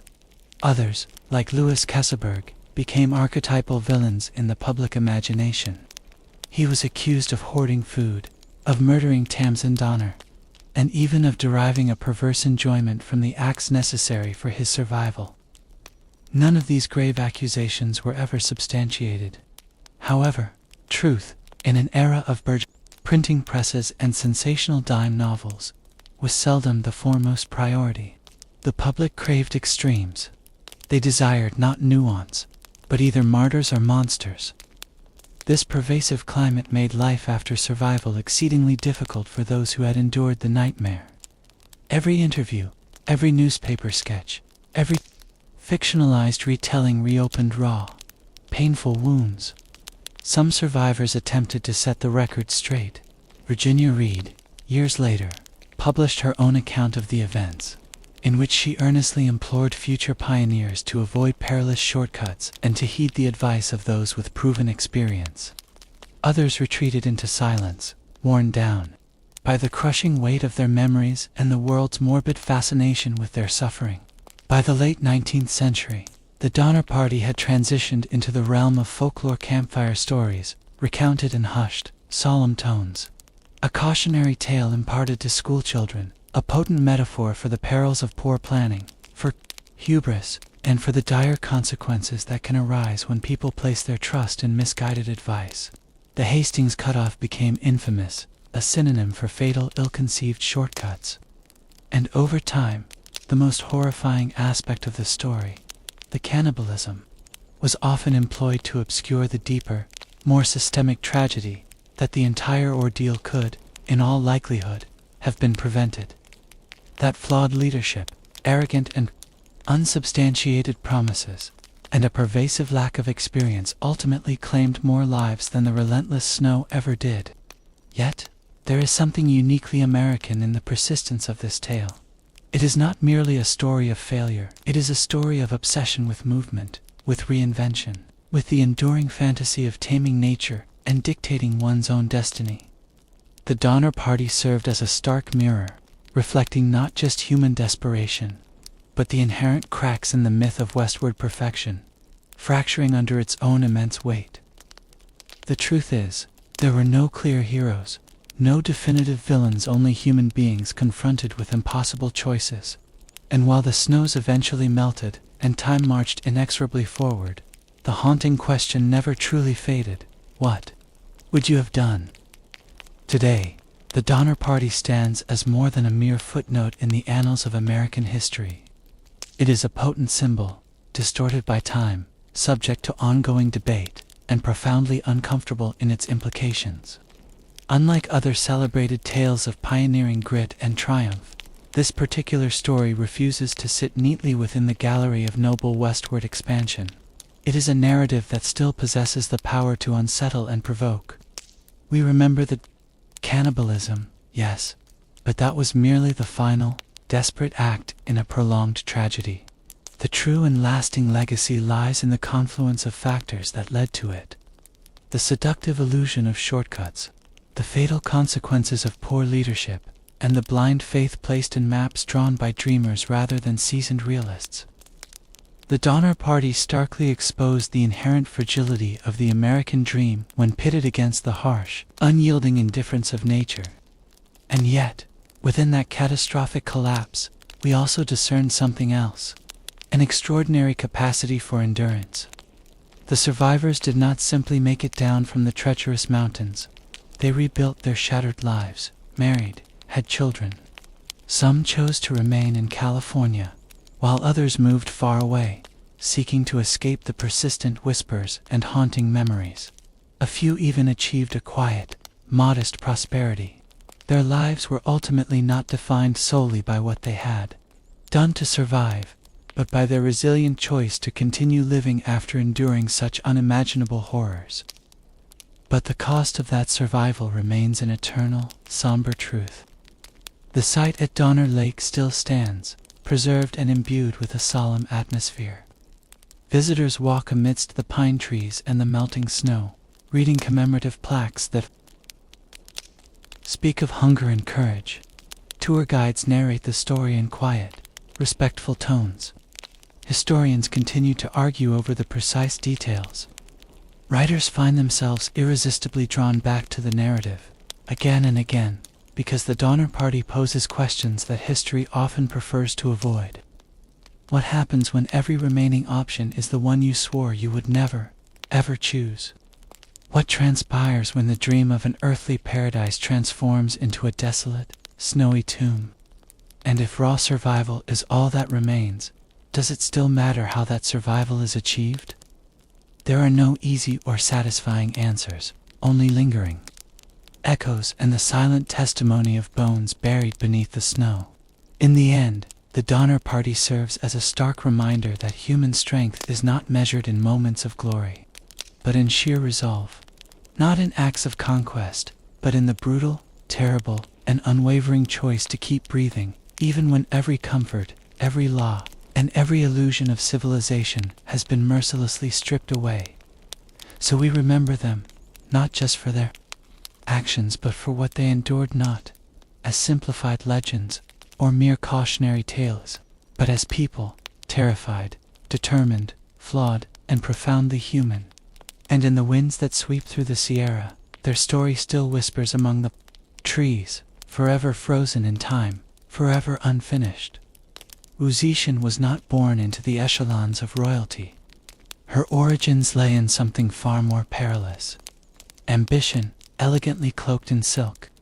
The year was 624 CE, and the Tang dynasty was still in its nascent stages, radiating promise and poetic brilliance. Her father, a prosperous timber merchant, was affluent enough to provide his daughters with privileges rare for the time: access to tutors, books, and the radical notion that a girl's intellect could be as formidable as any boy's blade. From her earliest years, Wu Zixin was conspicuously different. While her peers diligently learned the arts of embroidery and the submissive pouring of tea, Wu immersed herself in the study of politics, history, and classical literature. She was captivated by strategic thinking and the intricate narratives of imperial governance. She did not merely read about powerful men, she envisioned herself among their ranks. By the time she reached the age of 14, her striking beauty, keen wit, and impressive education had captured the attention of Emperor Taizong himself. She was summoned to the imperial palace and became one of the emperor's numerous concubines. At first glance, this might have appeared to be a cul-de-sac in her ambitions. After all, she was ranked relatively low, a mere talented lady among scores of others. But Wu harbored no intention of fading into the opulent background. Even within a palace overflowing with luxurious silks and insidious whispers, she managed to distinguish herself. She meticulously memorized the emperor's routines, his preferences, his fluctuating moods. She mastered the subtle art of silence, of discerning precisely when to speak and when to discreetly vanish behind a curtain. But most crucially, she observed. She watched intently how power was wielded and, more significantly, how it was so easily lost. And when Emperor Taizong eventually fell ill, Wu Zixin did not succumb to panic. Instead, she began to plan. Upon his death, protocol dictated that she should have been dispatched to a Buddhist convent. Her life, for all practical purposes, concluded. But Fedor, more accurately, Wu's astute cunning had alternative designs. She had already, prior to Taizong's demise, cultivated a connection with the emperor's son, Li Zi, the future emperor Gaozong, and he had not forgotten her. What transpired next was the first in a long succession of quiet, calculated revolutions. Wu was no longer merely a concubine. She was a dedicated student of power, and soon she would become its undisputed master. The girl, once concealed behind a palace screen, was destined to become the woman who would ultimately rule from the dragon throne. But her ascent had only just commenced, and the empire was far from prepared for the seismic shifts she would bring. When Emperor Taizong passed away in 649 CE, palace protocol dictated Wu Zixin's subsequent path with chilling, unequivocal clarity. She was to be dispatched to a convent, there to live out her remaining days with a shaved head, cloaked in silence and obscurity. Most former concubines accepted this grim fate with quiet, resigned acceptance. Wu Zixin, however, was not like most. Prior to Taizong's death, she had already initiated a subtle, yet exceedingly dangerous, entanglement with his son, Li Ji, who would soon become the new Emperor Gaozong. Whether their connection was rooted in genuine affection or ruthless, calculated ambition, their bond managed to survive the turbulent transition of power. And so, scarcely a year after entering the confines of the convent, Wu Zixin returned to the palace, not as a discarded, grieving widow, but as the emperor's clandestine consort. Empress Wang, Gaozong's principal wife, had ironically orchestrated Wu's return, hoping to divert the emperor's attention from another rival concubine. In inviting Wu Zixin back into the palace, She might as well have handed her the keys to the entire empire. Wu Zixin navigated her new role with a chilling, almost preternatural grace. She bore the emperor's sons, a strategic advantage that no rival could effectively counter. But she did not merely provide him with heirs. She furnished him with ideas, with counsel. It was not long before she became his closest, most trusted advisor, subtly whispering thoughts and suggestions that gradually, yet inexorably, rewrote the intricate gears of state policy and the rigid formalities of court etiquette. Some observers opined that the emperor was deeply in love. Others whispered darkly that he was bewitched by her. Regardless of the true nature of their relationship, she had rendered herself indispensable. Then came the bloodshed. The rivalry with Empress Wang and another favored concubine, Consort Zhao, escalated into a silent, undeclared war within the palace walls. In 654 CE, tragedy struck, or, perhaps more accurately, was meticulously orchestrated. Wu Zixin's infant daughter died under highly suspicious circumstances. She immediately accused Empress Wang of murder. What followed was swift, brutal, and decisive. Wang and Zhao were deposed, imprisoned, and eventually subjected to horrific mutilation. Empress Wang's limbs were hacked off, and her tongue was removed. Her final, agonizing cries, it was said, resembled those of a pig being slaughtered. Wu Zixin was now empress, officially and undeniably. This was not merely a rise through the ranks. It was a coup d'etat, cunningly disguised as an act of destiny. Wu Zixin had maneuvered herself from concubine to empress, not with armies or overt force, but with carefully forged alliances, strategic assassinations, and the steady, methodical erosion of her enemy's influence. She did not just survive the treacherous currents of palace life. She bent them to her indomitable will. But she was far from finished, not even close. She had tasted power, and now she craved the throne itself, not merely beside the emperor, but above him, and for the first time in China's long and deeply patriarchal history. That previously unthinkable dream would begin its slow, inexorable transformation into reality. By the late 1660s, Empress Wu was no longer merely a consort who offered counsel from behind the concealing screen. She had effectively become the empire's silent, yet all-powerful puppeteer. Emperor Gozong's health began to deteriorate significantly. His vision was failing, and his physical strength was rapidly waning. In his conspicuous weakness, Wu Zixin astutely identified an opportunity. She stepped forward, initially as his proxy, issuing edicts in his name, presiding over crucial court meetings, and even reviewing memorials that were technically intended for the emperor's eyes alone. The ministers were aware of the true state of affairs, but dared not voice their concerns openly. China was now, for all intents and purposes, ruled by a woman. At first, Wu Zixin governed with a degree of caution. She strategically supported Buddhism over the traditionally dominant Confucian order, skillfully employing its doctrines to legitimize her burgeoning presence in the political sphere. After all, she reasoned, if the Buddha had once manifested as a woman, why couldn't a woman capably guide the empire? It was a form of spiritual logic imbued with potent political implications. She undertook a restructuring of the bureaucracy, promoting officials based on demonstrable merit rather than solely on their family lineage. This was a revolutionary act in a court that had long been dominated by entrenched aristocratic bloodlines. To her supporters, she was a visionary reformer. To her detractors, she was a social arsonist, systematically setting fire to centuries of deeply ingrained tradition. Still, Wu Zixin played the long game with patience and precision. She never made a premature or rash move towards the throne.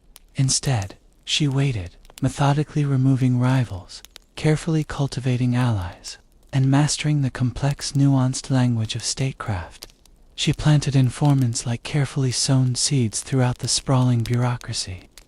She wielded the Imperial secret police with the ruthless efficiency of pruning shears, Any official who dared to oppose her found themselves swiftly demoted, exiled, or, in more extreme cases, executed, all while she maintained an outward appearance of unwavering duty and loyalty to the ailing emperor. In 683, Gaozong died. The natural, expected order should have seen the restoration of male rule. Their son, Zhongzong, ascended to the throne.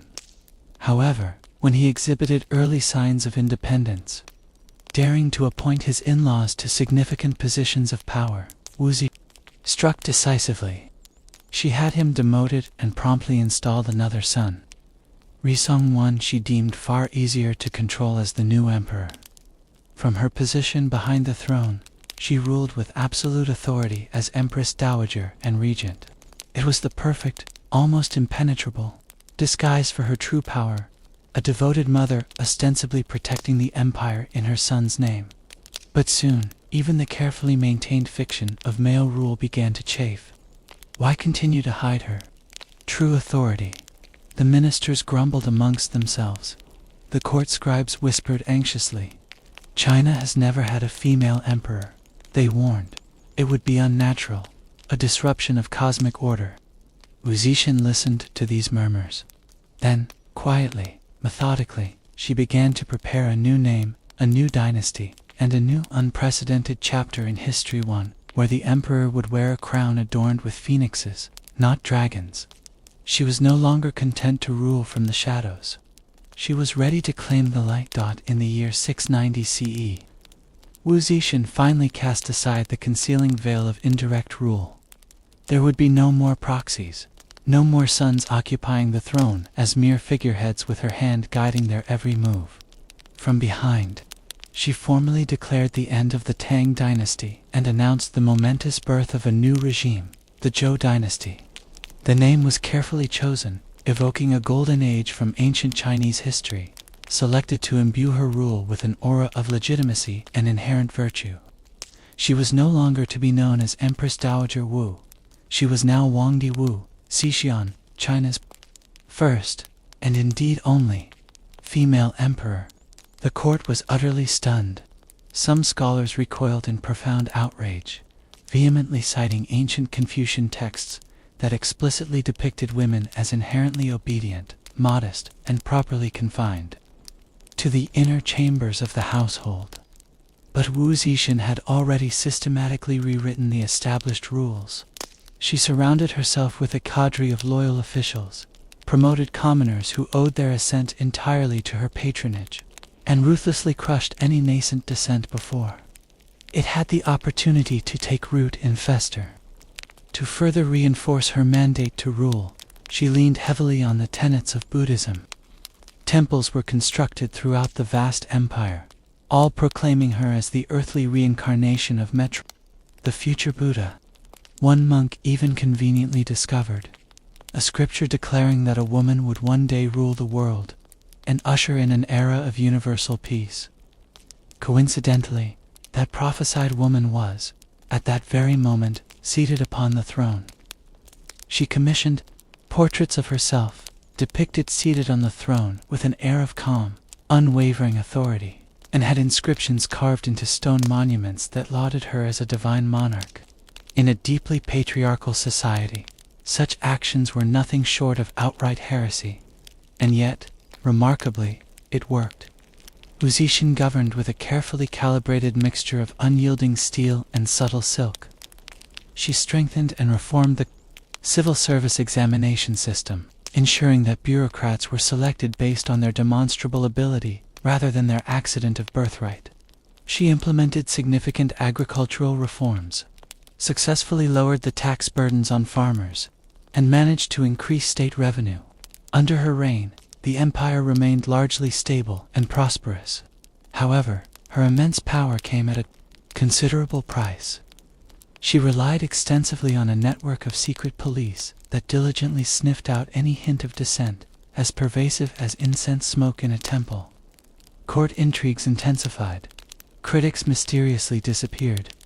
Rumors of executions, forced suicides, and clandestine torture chambers circulated like dark, ominous incense behind the opulent palace walls.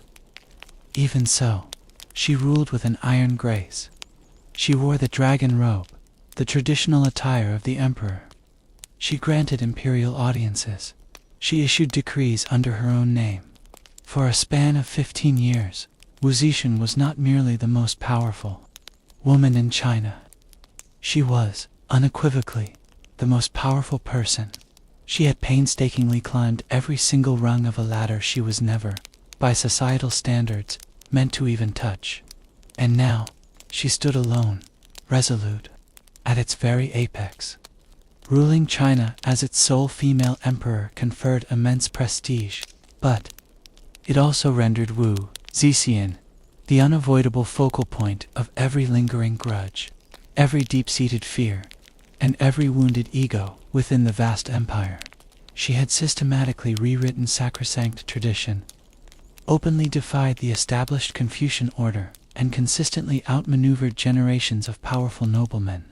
And that singular reality meant one thing: everyone adorned in silk was watching her with intense scrutiny, patiently waiting for any sign of weakness. The court seethed with a quiet, simmering rebellion. Ministers who performed deferential bows by day conspired by flickering candlelight at night. Even among her own children, there was no genuine safety or loyalty to be found. The very sons she had once skillfully employed as pawns in her ascent to power began to resent her absolute, unyielding control. They craved power for themselves. But Wu Zixun had, ironically, taught them all too well precisely how dangerous unchecked ambition could be. Consequently, she trusted none of them to ultimately survive the treacherous political landscape she herself had cultivated. Wu Zixun did not merely govern. She played a relentless, intricate game of psychological chess. Individuals suspected of conspiracy were removed from their positions under vague, often unsubstantiated, charges. Trials, when they occurred, were swift, confessions frequently extracted under duress, and executions carried out publicly as a stark warning to others. Her enemies vehemently painted her as bloodthirsty and cruel. But in truth, her actions were often surgical and precise. This was not an exhibition of madness. It was a carefully calculated method. She ingeniously created new ranks and titles within the bureaucracy. Designations that sounded grand and imposing but, in reality, carried little actual power. It was her astute way of rewarding loyalty without relinquishing any substantive control. She also notably elevated the status of women at court, strategically placing female relatives and trusted concubines into positions of influence that would have been utterly unthinkable only a generation prior. Yet, as the years inevitably wore on, her increasing reliance on a select few key figures began to cast long, ominous shadows upon her otherwise formidable legacy. Two favorites, in particular, the Zhang brothers, rose meteorically from the ranks of mere court entertainers to become influential political insiders. Handsome, charming, and decades younger than the Empress, they quickly earned her favor, and, with it, considerable influence over state affairs. To her numerous critics, this was scandalous. The Emperor, once renowned for her piercing intellect and ruthless command, was now increasingly perceived as a lonely aging woman desperately clinging to the illusion of youth through the fawning company of obsequious courtiers. Whispers of corruption and decadence began to proliferate throughout the palace and beyond, but those insidious whispers could not entirely erase her significant accomplishments. Under her rule, literacy expanded, the civil service examinations were reformed and made more meritocratic, and the state's infrastructure saw considerable improvement. She had not merely ruled, she had governed effectively. Still, her physical health began to inevitably decline. Her grip on power, though still ostensibly firm, was perceptibly weakening. And behind her, the vultures circled, eagerly anticipating a return to what they considered normalcy, to a throne once again occupied and ruled by a man. Wu Zixun knew the end was approaching. The only remaining question now was whether it would arrive through the natural progression of illness, or via the sharp sting of betrayal. By the early 700s, Wu Zixin had reached her 70s, an advanced age for any individual of that era, let alone an emperor who had borne the immense burdens of rule for so long. Her body grew increasingly frail, her physical strength visibly waned, and yet her formidable mind remained remarkably sharp, ever vigilant to the subtle, shifting currents of court politics.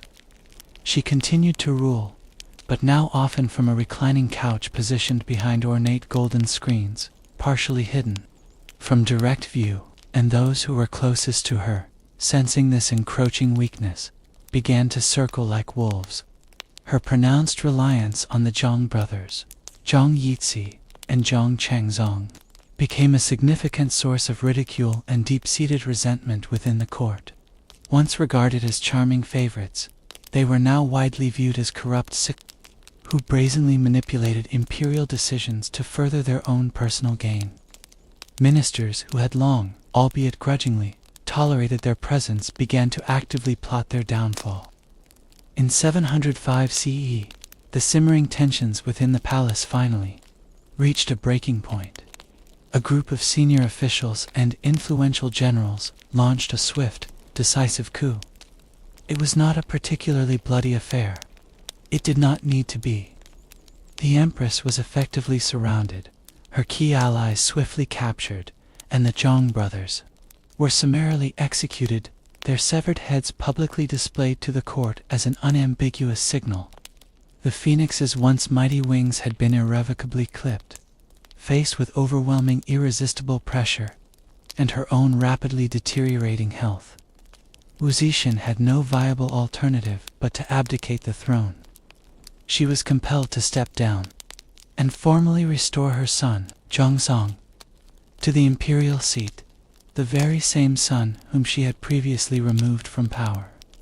For daring to exhibit a modicum of independent thought, she retreated into a forced retirement, her once vast and bustling court reduced to a small, token entourage. And yet, even in abdication, she managed to retain her title as emperor and continued to exert some measure of influence from behind closed doors. China may have officially changed the name on its throne, but the profound echo of Wu Zixin's extraordinary reign still lingered palpably in every policy, every law, and in the demeanor of every shaken official.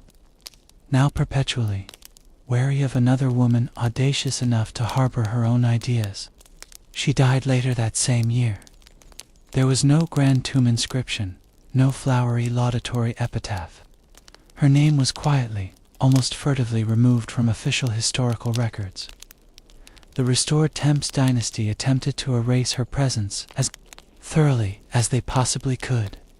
As if her entire reign had been merely a disconcerting bad dream they collectively preferred not to discuss.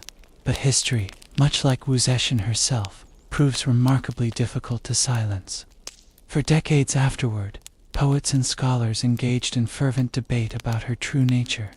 Was she a usurper or a visionary, a tyrant or a reformer, a murderer or a savior of the state? What remains undeniably certain is this: she broke every single rule the empire ever tried to write for her. And for 15 remarkable years, she did not just defy history, she became it. Following her death in 705 CE, the reinstated Temps dynasty moved with considerable alacrity to systematically erase Wu Zixin's unprecedented and convention-shattering reign from the official historical narrative. Dynastic histories were meticulously rewritten. Many of her significant reforms were deliberately attributed to her male successors. Her name, which had been prominently carved into official records and temple inscriptions, was painstakingly scratched out, often replaced with safer, more familiar, and decidedly male names.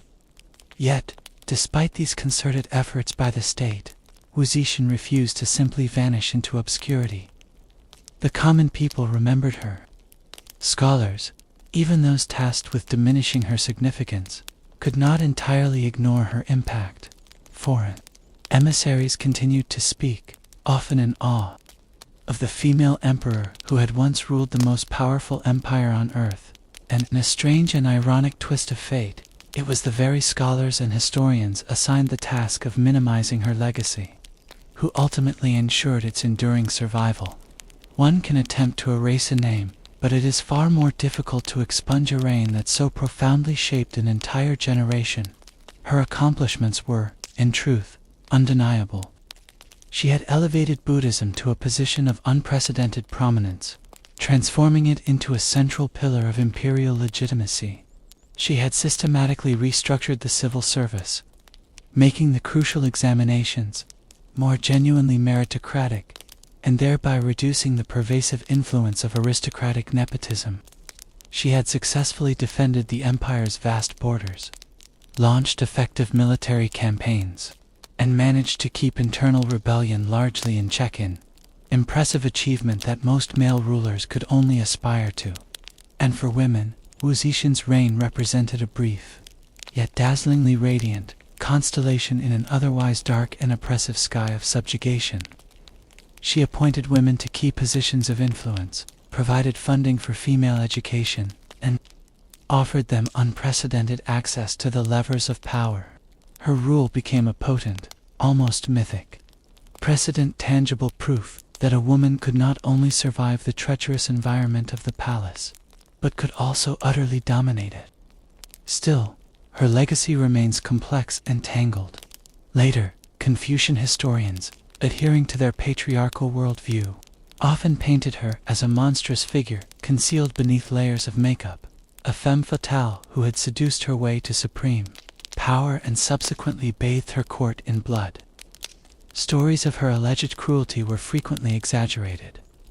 The number of her lovers gratuitously multiplied, and her undeniable ruthlessness elevated to almost demonic proportions.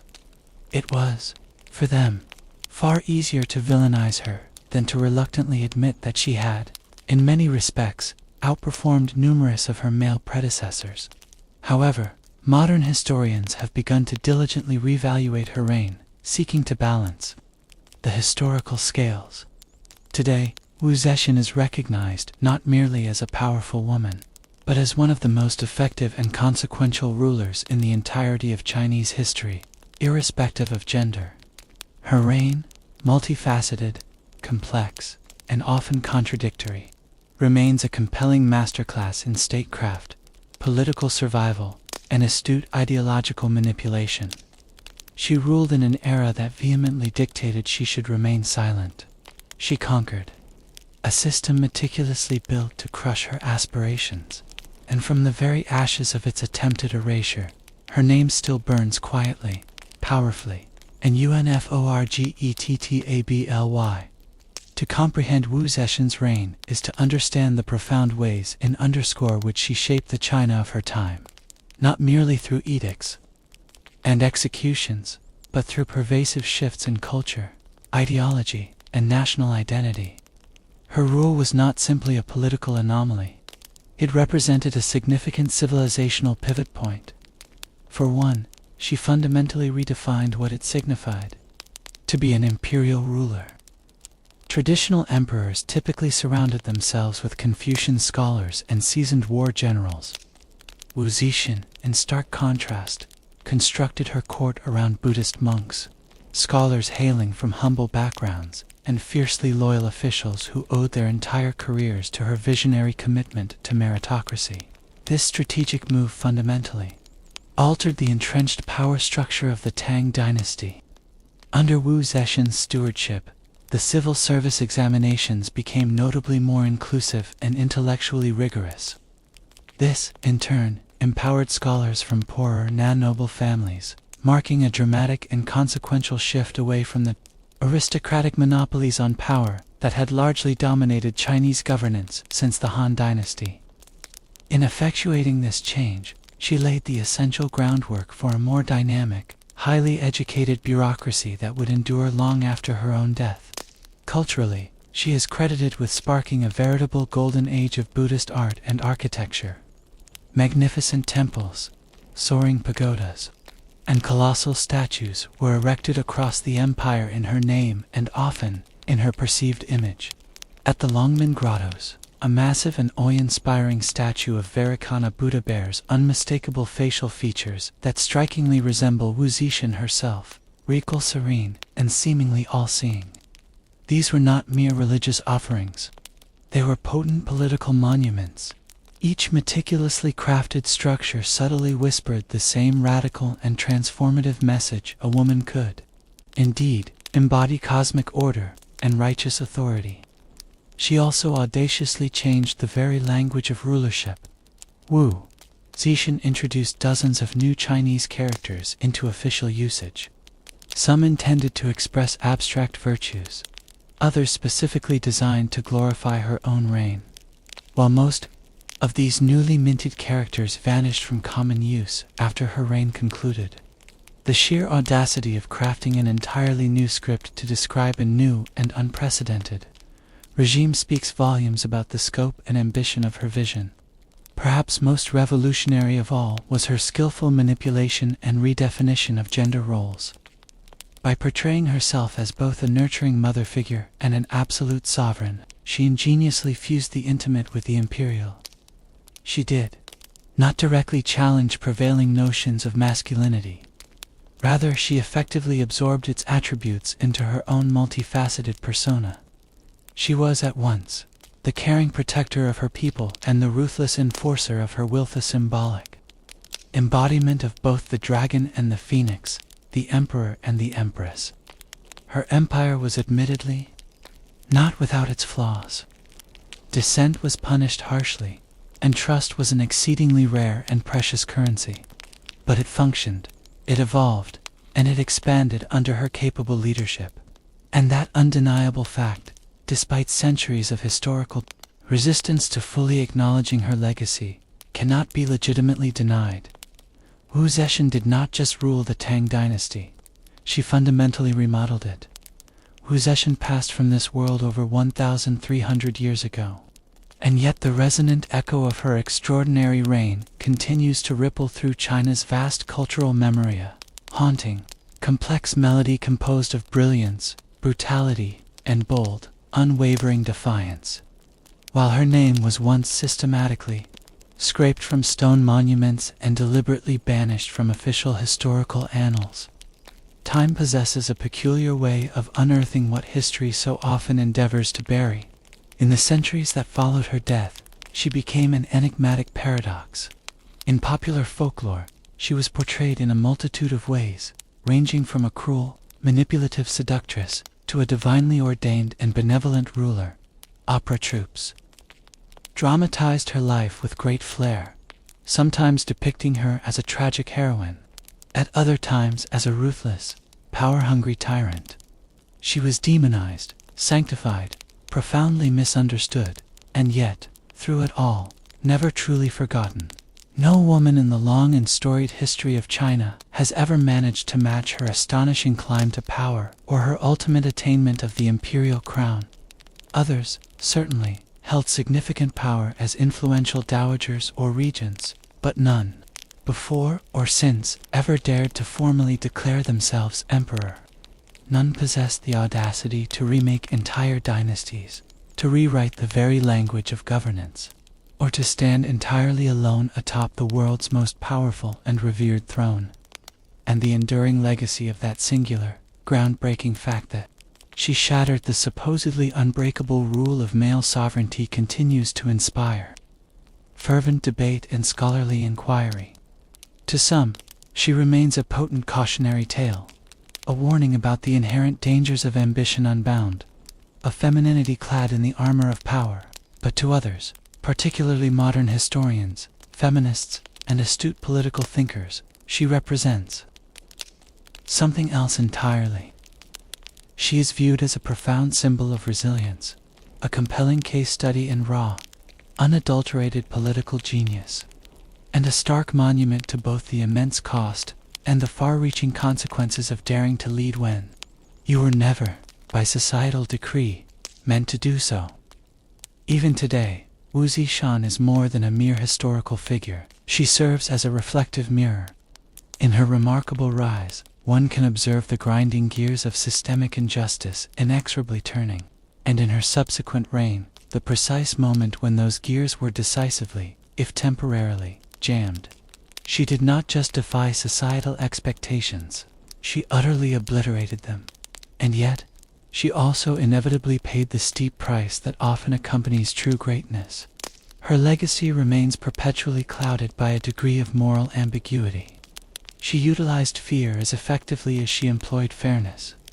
Her enemies perished not only in disgrace, but sometimes without the due process of a trial, their dissenting voices largely lost to the annals of history. Her compassion, when demonstrated, was often selective. Her justice, invariably strategic. She was, by no means a saint, but then again, she was never aspiring to sainthood.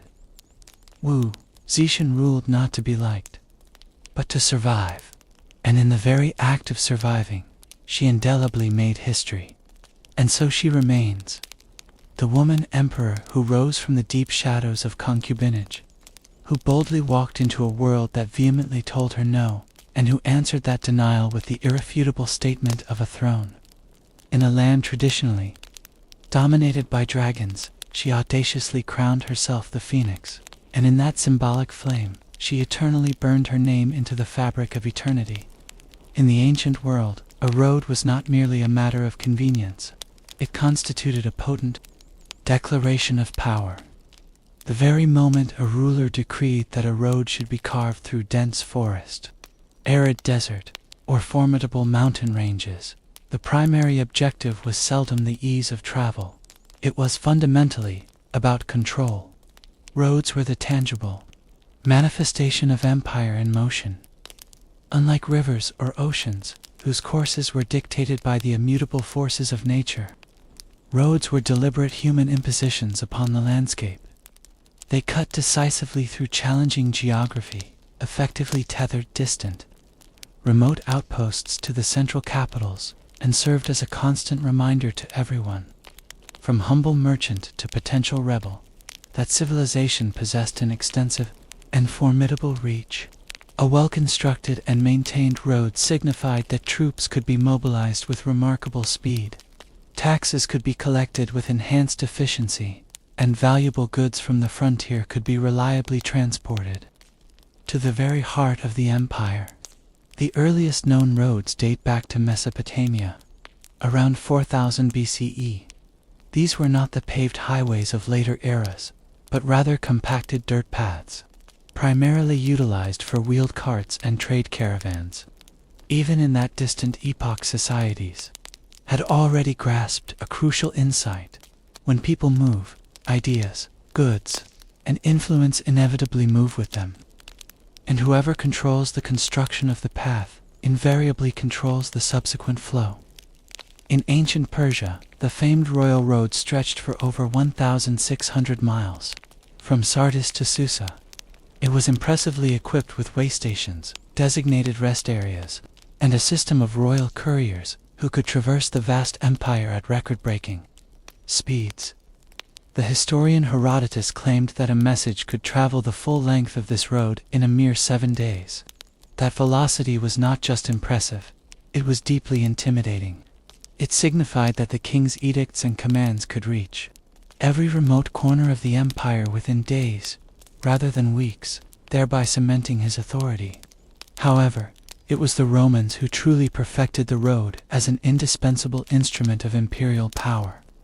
They constructed over 50,000 miles of stone-paved roads across the vast expanses of Europe, North Africa, and the Middle East. Characteristically straight, remarkably durable, and astonishingly well-engineered. These roads were designed not for aesthetic beauty, but for uncompromising efficiency.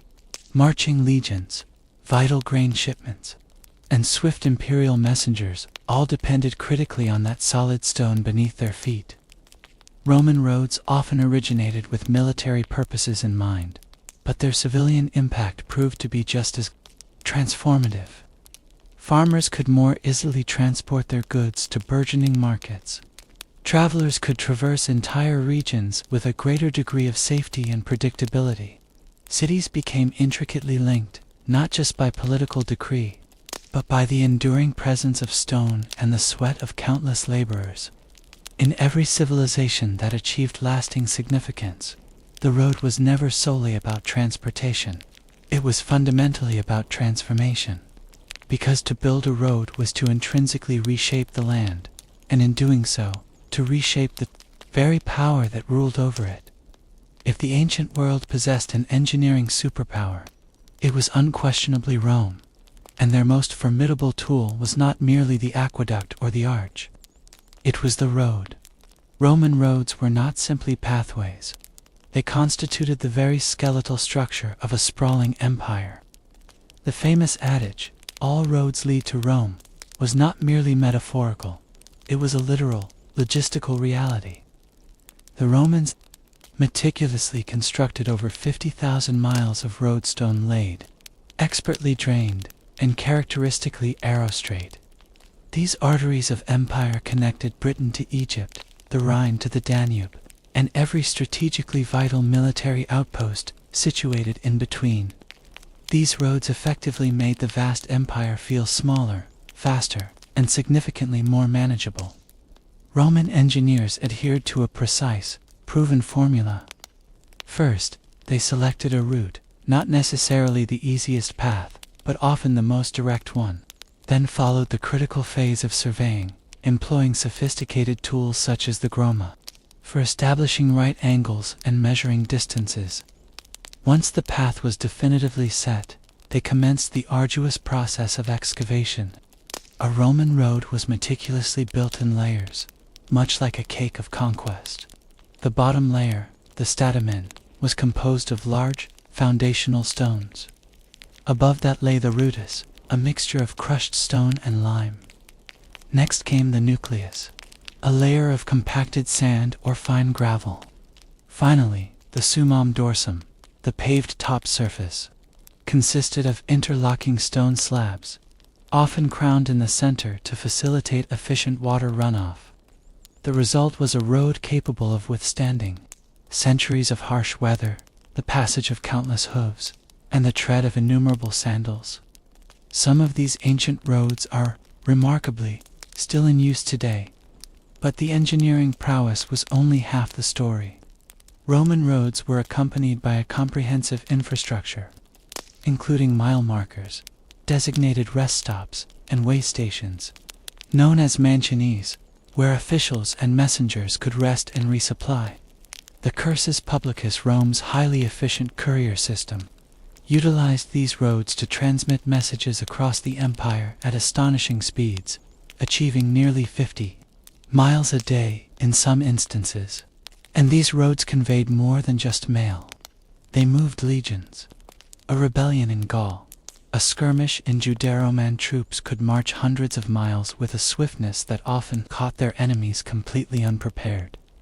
Roads thus became a direct extension of Rome's formidable military muscle, silent, solid, and perpetually advancing. But with soldiers came settlers. And with settlers came the growth of cities. Roads actively encouraged trade, facilitated migration, and promoted the widespread dissemination of Roman law, language, and architectural styles. They were vital arteries, pumping not only conquest, but also culture throughout the empire. For Rome, a road was not a mere luxury. It was an absolute necessity, a powerful symbol, and an enduring message carved in stone that unequivocally declared, Rome is here. And wherever Rome chose to build, the world beneath their feet was irrevocably changed. While Rome was diligently constructing roads of stone across Europe, the Inca Empire was simultaneously engineering pathways that seemed to ascend into the very sky. Stretching for an astounding 25,000 miles, the Capac-One, the great Inca road system, stood as a marvel of Andean engineering.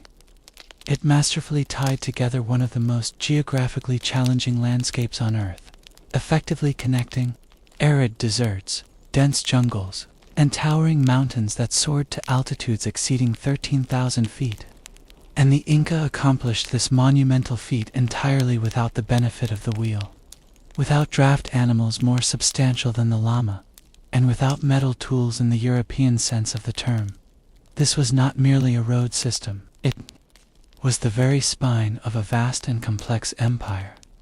At the heart of this extensive network lay Cusco, the Inca capital, radiating outwards from this central hub like the spokes of a celestial sunwheel.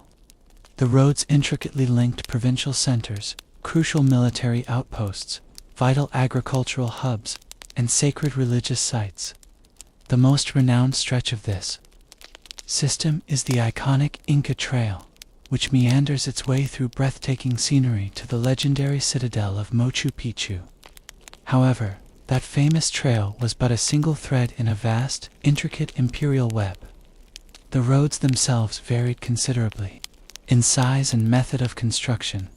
In the lowland regions, they were typically wide and paved with carefully fitted stones. In the high, treacherous mountains, they often consisted of narrow paths meticulously cut into sheer cliffs, sometimes no more than a foot in width. Where rivers presented obstacles, the Inca ingeniously constructed remarkable rope suspension bridges, crafted from strong woven grass cables, robust enough to support both travelers and caravans of llamas. These extraordinary bridges required annual reconstruction, a communal ritual that, remarkably, still survives in certain parts of Peru today. There were no wheeled carts. All transport was undertaken either on foot or by llama. But the Incas possessed something even more efficient for communication: the chasqui relay runners.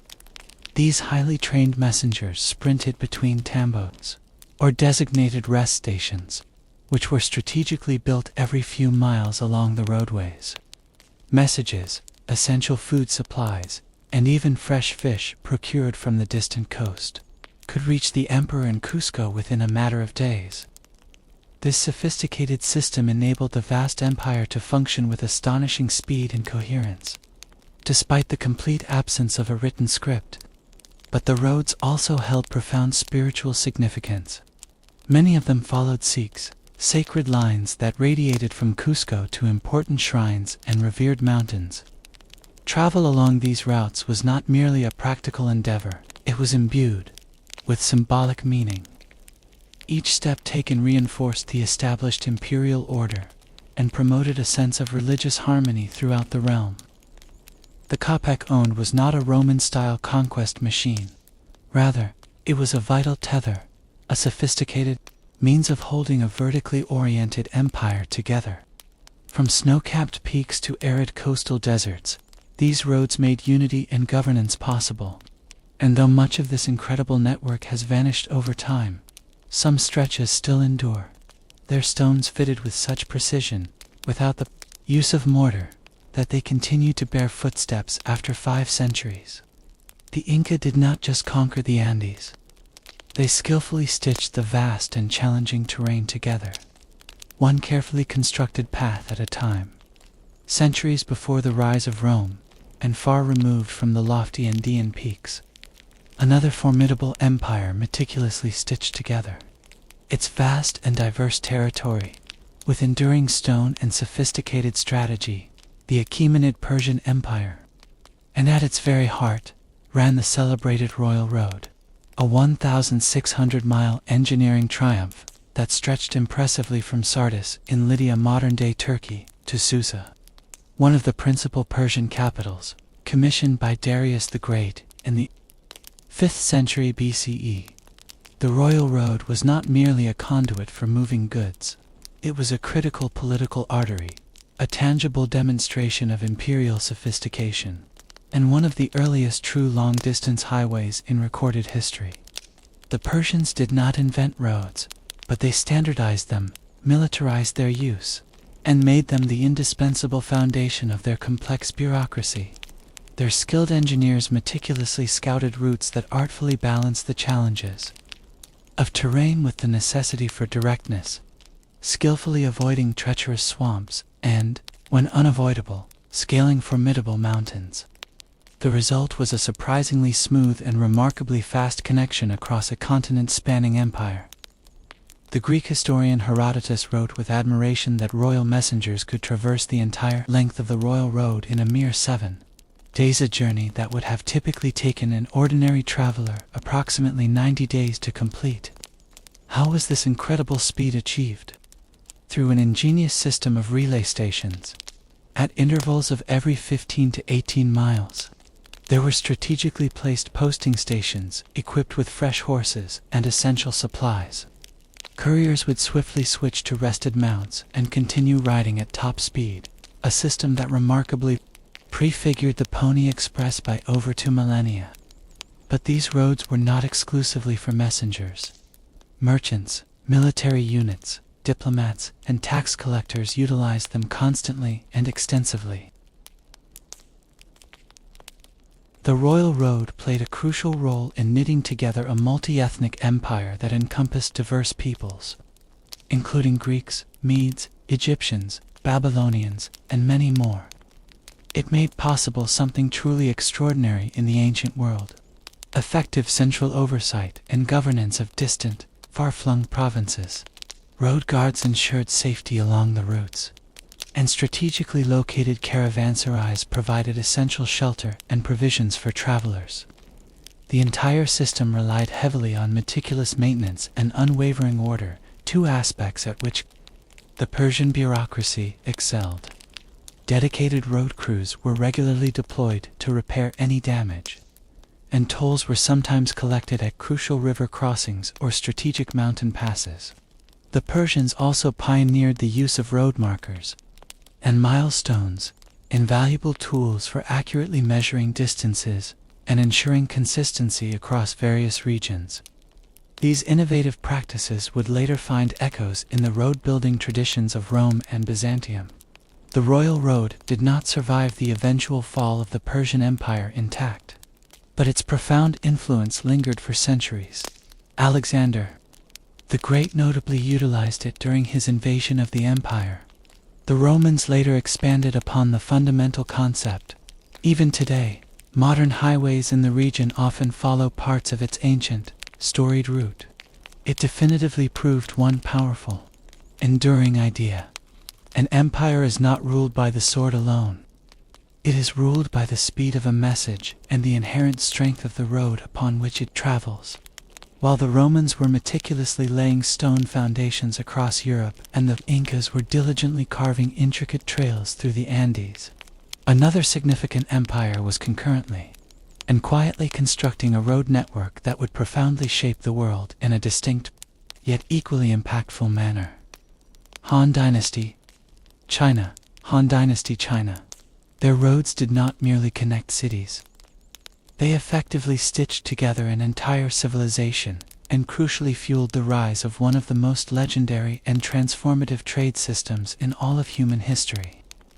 The Silk Road, under the Han Dynasty, particularly during the influential reign of Emperor Wu, 141 to 87 BCE, roads became an indispensable tool for both territorial expansion and effective centralized control. The government allocated substantial resources towards the construction and meticulous maintenance of long-distance routes that extended impressively from the imperial capital of Chang'an deep into the vast territories of Central Asia. These roads were not solely intended for the passage of merchants. They served as vital military and administrative arteries for the sprawling empire. Unlike the uniformly stone-paved Roman roads, Han roads were not always constructed with such durable materials. Many consisted of hard-packed dirt or gravel, occasionally reinforced with wooden planks in particularly muddy regions or with stone slabs in high-traffic urban areas. However, what they may have lacked in uniform engineering sophistication, they more than compensated for in sheer scale and impressive organizational efficiency. The postal relay system, known as the Yichuan, was remarkably advanced for its time. Stations were strategically placed at regular intervals along the routes, complete with fresh horses and adequate accommodations for government messengers. This sophisticated network allowed imperial decrees and crucial tax records to travel across thousands of miles with surprising and commendable speed. These roads supported not only governance but also facilitated vital diplomatic missions and burgeoning trade. Envoys such as Zhang Qian, who famously journeyed westward into Central Asia, successfully opened up contact with cultures as distant as Persia and India. Valuable commodities like silk, jade, paper, and exotic spices flowed outward from China. In return, China received highly prized horses, exquisite glassware, and new, beneficial agricultural ideas and techniques. Security along these routes was deemed essential. The Han invested heavily in maintaining military garrisons, especially near the strategically critical Gansu corridor, a narrow, windswept strip of land that functioned as a vital gateway between China and the West. Watchtowers beacon mounds for signaling, and walled settlements dotted the roadside, creating an effective lattice of imperial presence and control. Culturally, the road system enabled the widespread dissemination of Confucianism, Buddhism, and standardized administrative practices across diverse and often remote regions. Travelers, monks, soldiers, and merchants all contributed to the movement of ideas along with goods, thereby shaping a unified cultural identity that would endure long beyond the Han dynasty's eventual decline. Han roads were not primarily built to impress with their grandeur. They were constructed to endure. And while many have since vanished beneath later cities, or been reclaimed by the relentless encroachment of dust and desert, their profound legacy remains. Because through these vital arteries, China did not just defend its borders. It effectively opened a crucial door to the wider world. The ancient Greeks are seldom celebrated for their road building prowess in the same vein as other great empires. They did not construct grand arrow-straight highways like the Romans, nor did they stretch vast continent-spanning networks like the Persians. However, what they did build, though often more modest in scale, reveals with clarity how roads could profoundly shape not only commerce and warfare, but also culture, religion, and collective identity. Greece's characteristically rugged, mountainous terrain rendered extensive road building both difficult and exceedingly expensive. Consequently, instead of imposing imperial highways, the Greeks developed a more localized patchwork of stone-paved routes, frequently connecting individual city-states rather than unifying a vast centralized empire. These roads typically followed the natural contours of the land and were generally narrow, often just wide enough to accommodate pack animals or chariots. Yet, despite their relative simplicity, they played a crucial and multifaceted role in the fabric of the Greek world. One of the most renowned and historically significant routes was the Sacred Way, which led from Athens to Eleusis, and was prominently used during the Eleusinian Mysteries. These were deeply revered religious festivals dedicated to the goddesses, Demeter and Persephone. Each year, thousands of initiates would solemnly walk this road in a grand, ceremonial procession, chanting hymns and carrying sacred offerings. For these participants, the road was not merely a physical path. It represented a profound rite of passage, a symbolic journey from the world of the living into realms of mystery, spiritual insight, and personal transformation. Another iconic route was the Pan-Hellenic road leading to Delphi, the sacred home of the renowned Oracle of Apollo. Pilgrims, kings, and philosophers alike undertook the arduous journey along this winding road, traversing mountains and valleys, all seeking to consult the revered oracle. Along this hallowed way were treasuries built by various city-states, numerous shrines, and inscribed stones, collectively forming a spiritual pilgrimage as much as a physical one. But Greek roads were not solely dedicated to sacred purposes. They were also extensively used by soldiers, philosophers, and traders. One might recall Xenophon's Anabaeus, which vividly describes the long, arduous retreat of Greek mercenaries through Persia's brutal, road-bound odyssey of endurance. Or one could imagine Socrates, who frequently walked from the agora to the academy or the lyceum to engage in teaching beneath the open sky, his feet tracing the well-worn paths of dialogue and philosophical debate. What truly set Greek roads apart was not their sophisticated engineering, but their seamless integration into the rhythms of daily life. They were not primarily constructed by emperors as overt displays of dominance. Rather, they emerged organically, shaped by the practical needs of marketplaces, the spiritual draw of sanctuaries, and the patterns of social rituals. And through these conduits, ideas traveled just as swiftly and effectively as soldiers or laden carts. Philosophy, theater, democracy, and even Olympic athletes all moved along these dusty, often narrow roads that wound their way through sun-dappled olive groves and past ancient city gates. Simple as they may have appeared, Greek roads bore the considerable weight of a civilization that irrevocably changed the world, not primarily by force of arms, but by the enduring power of thought. In ancient India, roads served as more than mere channels for commerce. They were vital arteries facilitating spiritual life, imperial governance, and extensive cultural exchange. From the era of the Mauryan Empire in the 3rd century BCE through to the later Gupta rule, Indian civilizations developed a remarkably organized and sophisticated road network that effectively connected fertile river valleys, bustling coastal ports, important trade towns, and revered holy cities. The most transformative period for the development of ancient Indian roads occurred under the reign of Emperor Ashoka, the renowned Buddhist monarch who ruled over most of the subcontinent from approximately 268 to 232 BCE, after famously renouncing violence following the bloody Kalinga War. Ashoka dedicated his efforts to public welfare, and roads became a central and conspicuous feature of that profound societal transformation. Ashoka ordered the extensive construction and significant expansion of roads across his vast empire. These were not merely rudimentary dirt paths. They were deliberately engineered routes, often thoughtfully lined with trees, to provide much-needed shade, equipped with wells for accessible water, and furnished with rest houses to accommodate weary travelers. He strategically placed inscribed stone pillars along these roads, not primarily to mark distances, but to publicly declare his edicts, thereby urging his subjects towards compassion, truthfulness, and religious tolerance.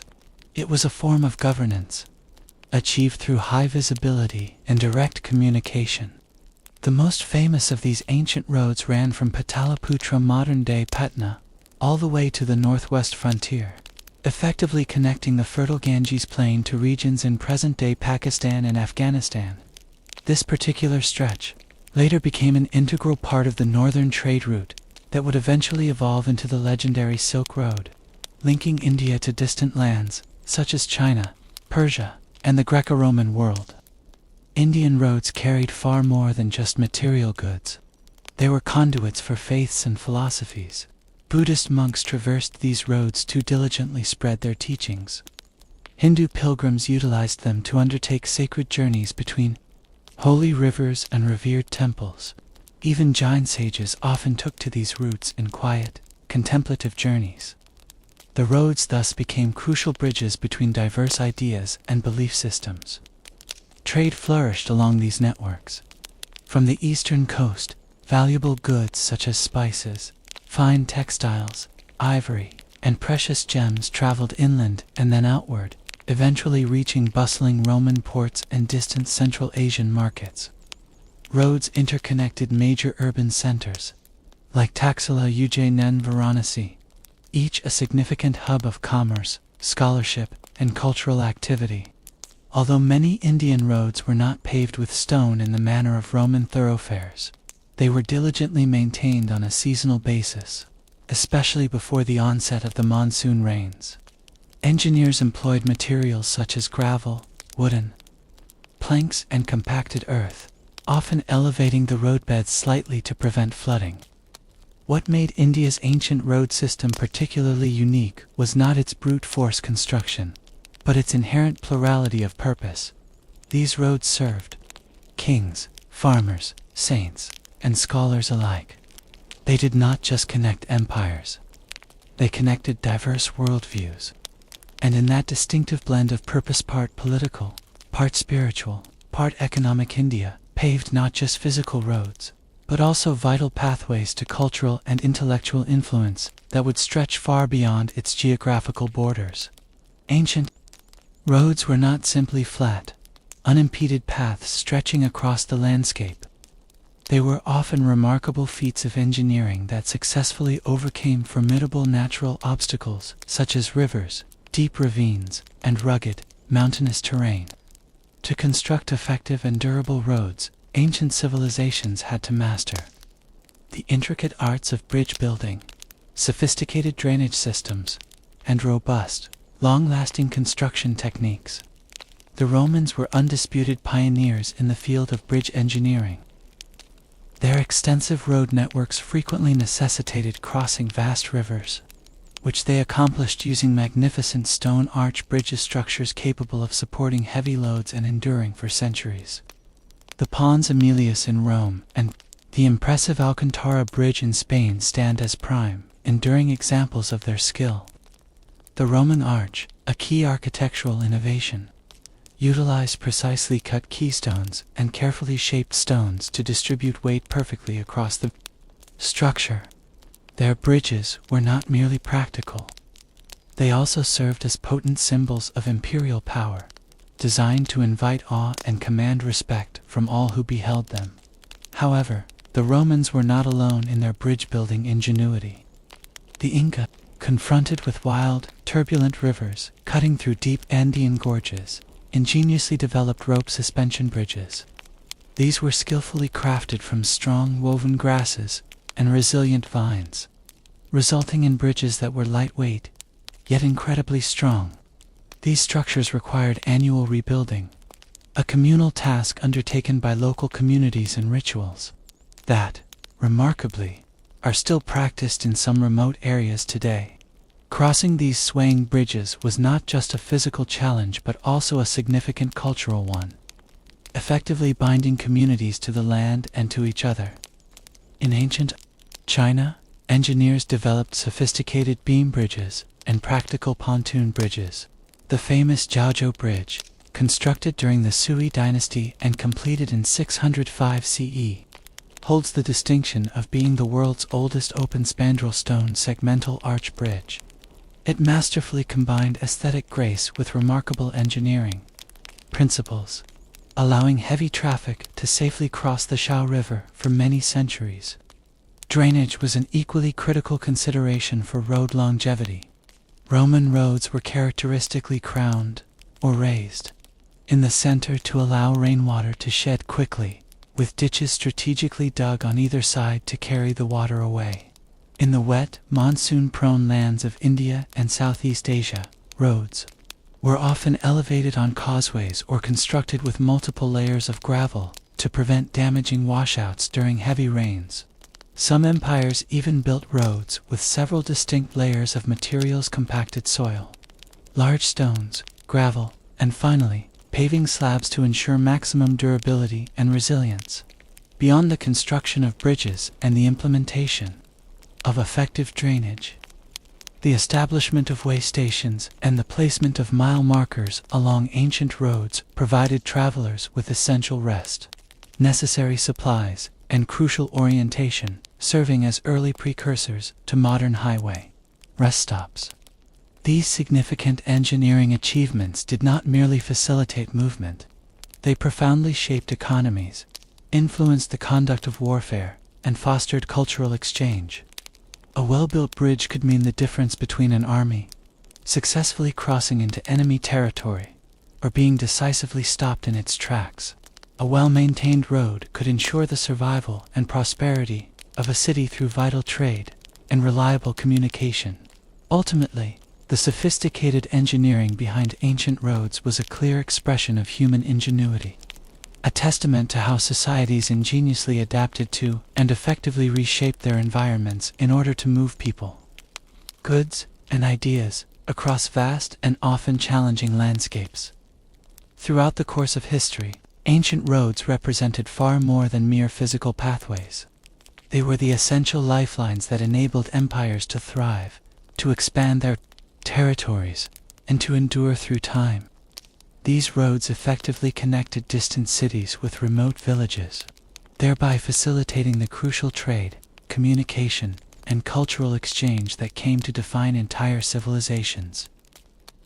Empires inherently understood that without efficient and well-maintained road networks, armies could not be mobilized quickly, governors could not effectively enforce laws across vast territories, and merchants could not prosper and contribute to the economic vitality of the state.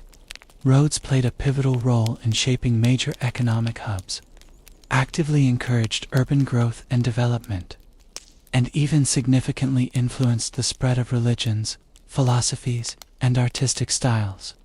The legendary Silk Road, the iconic Roman Via Appia, and the extensive Incan Capac all carried much more than just tangible goods. They were vital conduits for the transmission of ideas and the formation of shared identities. The meticulous maintenance of these extensive road systems required vast, organized bureaucracies and large, dedicated labor forces, reflecting the impressive organizational prowess of empires such as Rome, Persia, China, and the Incas. Indeed, roads became a tangible measure of an empire's effective reach, its internal stability, and its overall strength. When roads were diligently kept in good repair, empires generally flourished. Conversely, when they were neglected, often due to internal strife or economic decline, entire regions could drift into isolation, become susceptible to rebellion, or gradually fall into decay. But roads also stand as powerful symbols of human ambition, the innate desire to connect with others, to exert control over territories, and to communicate effectively across vast and often formidable spaces.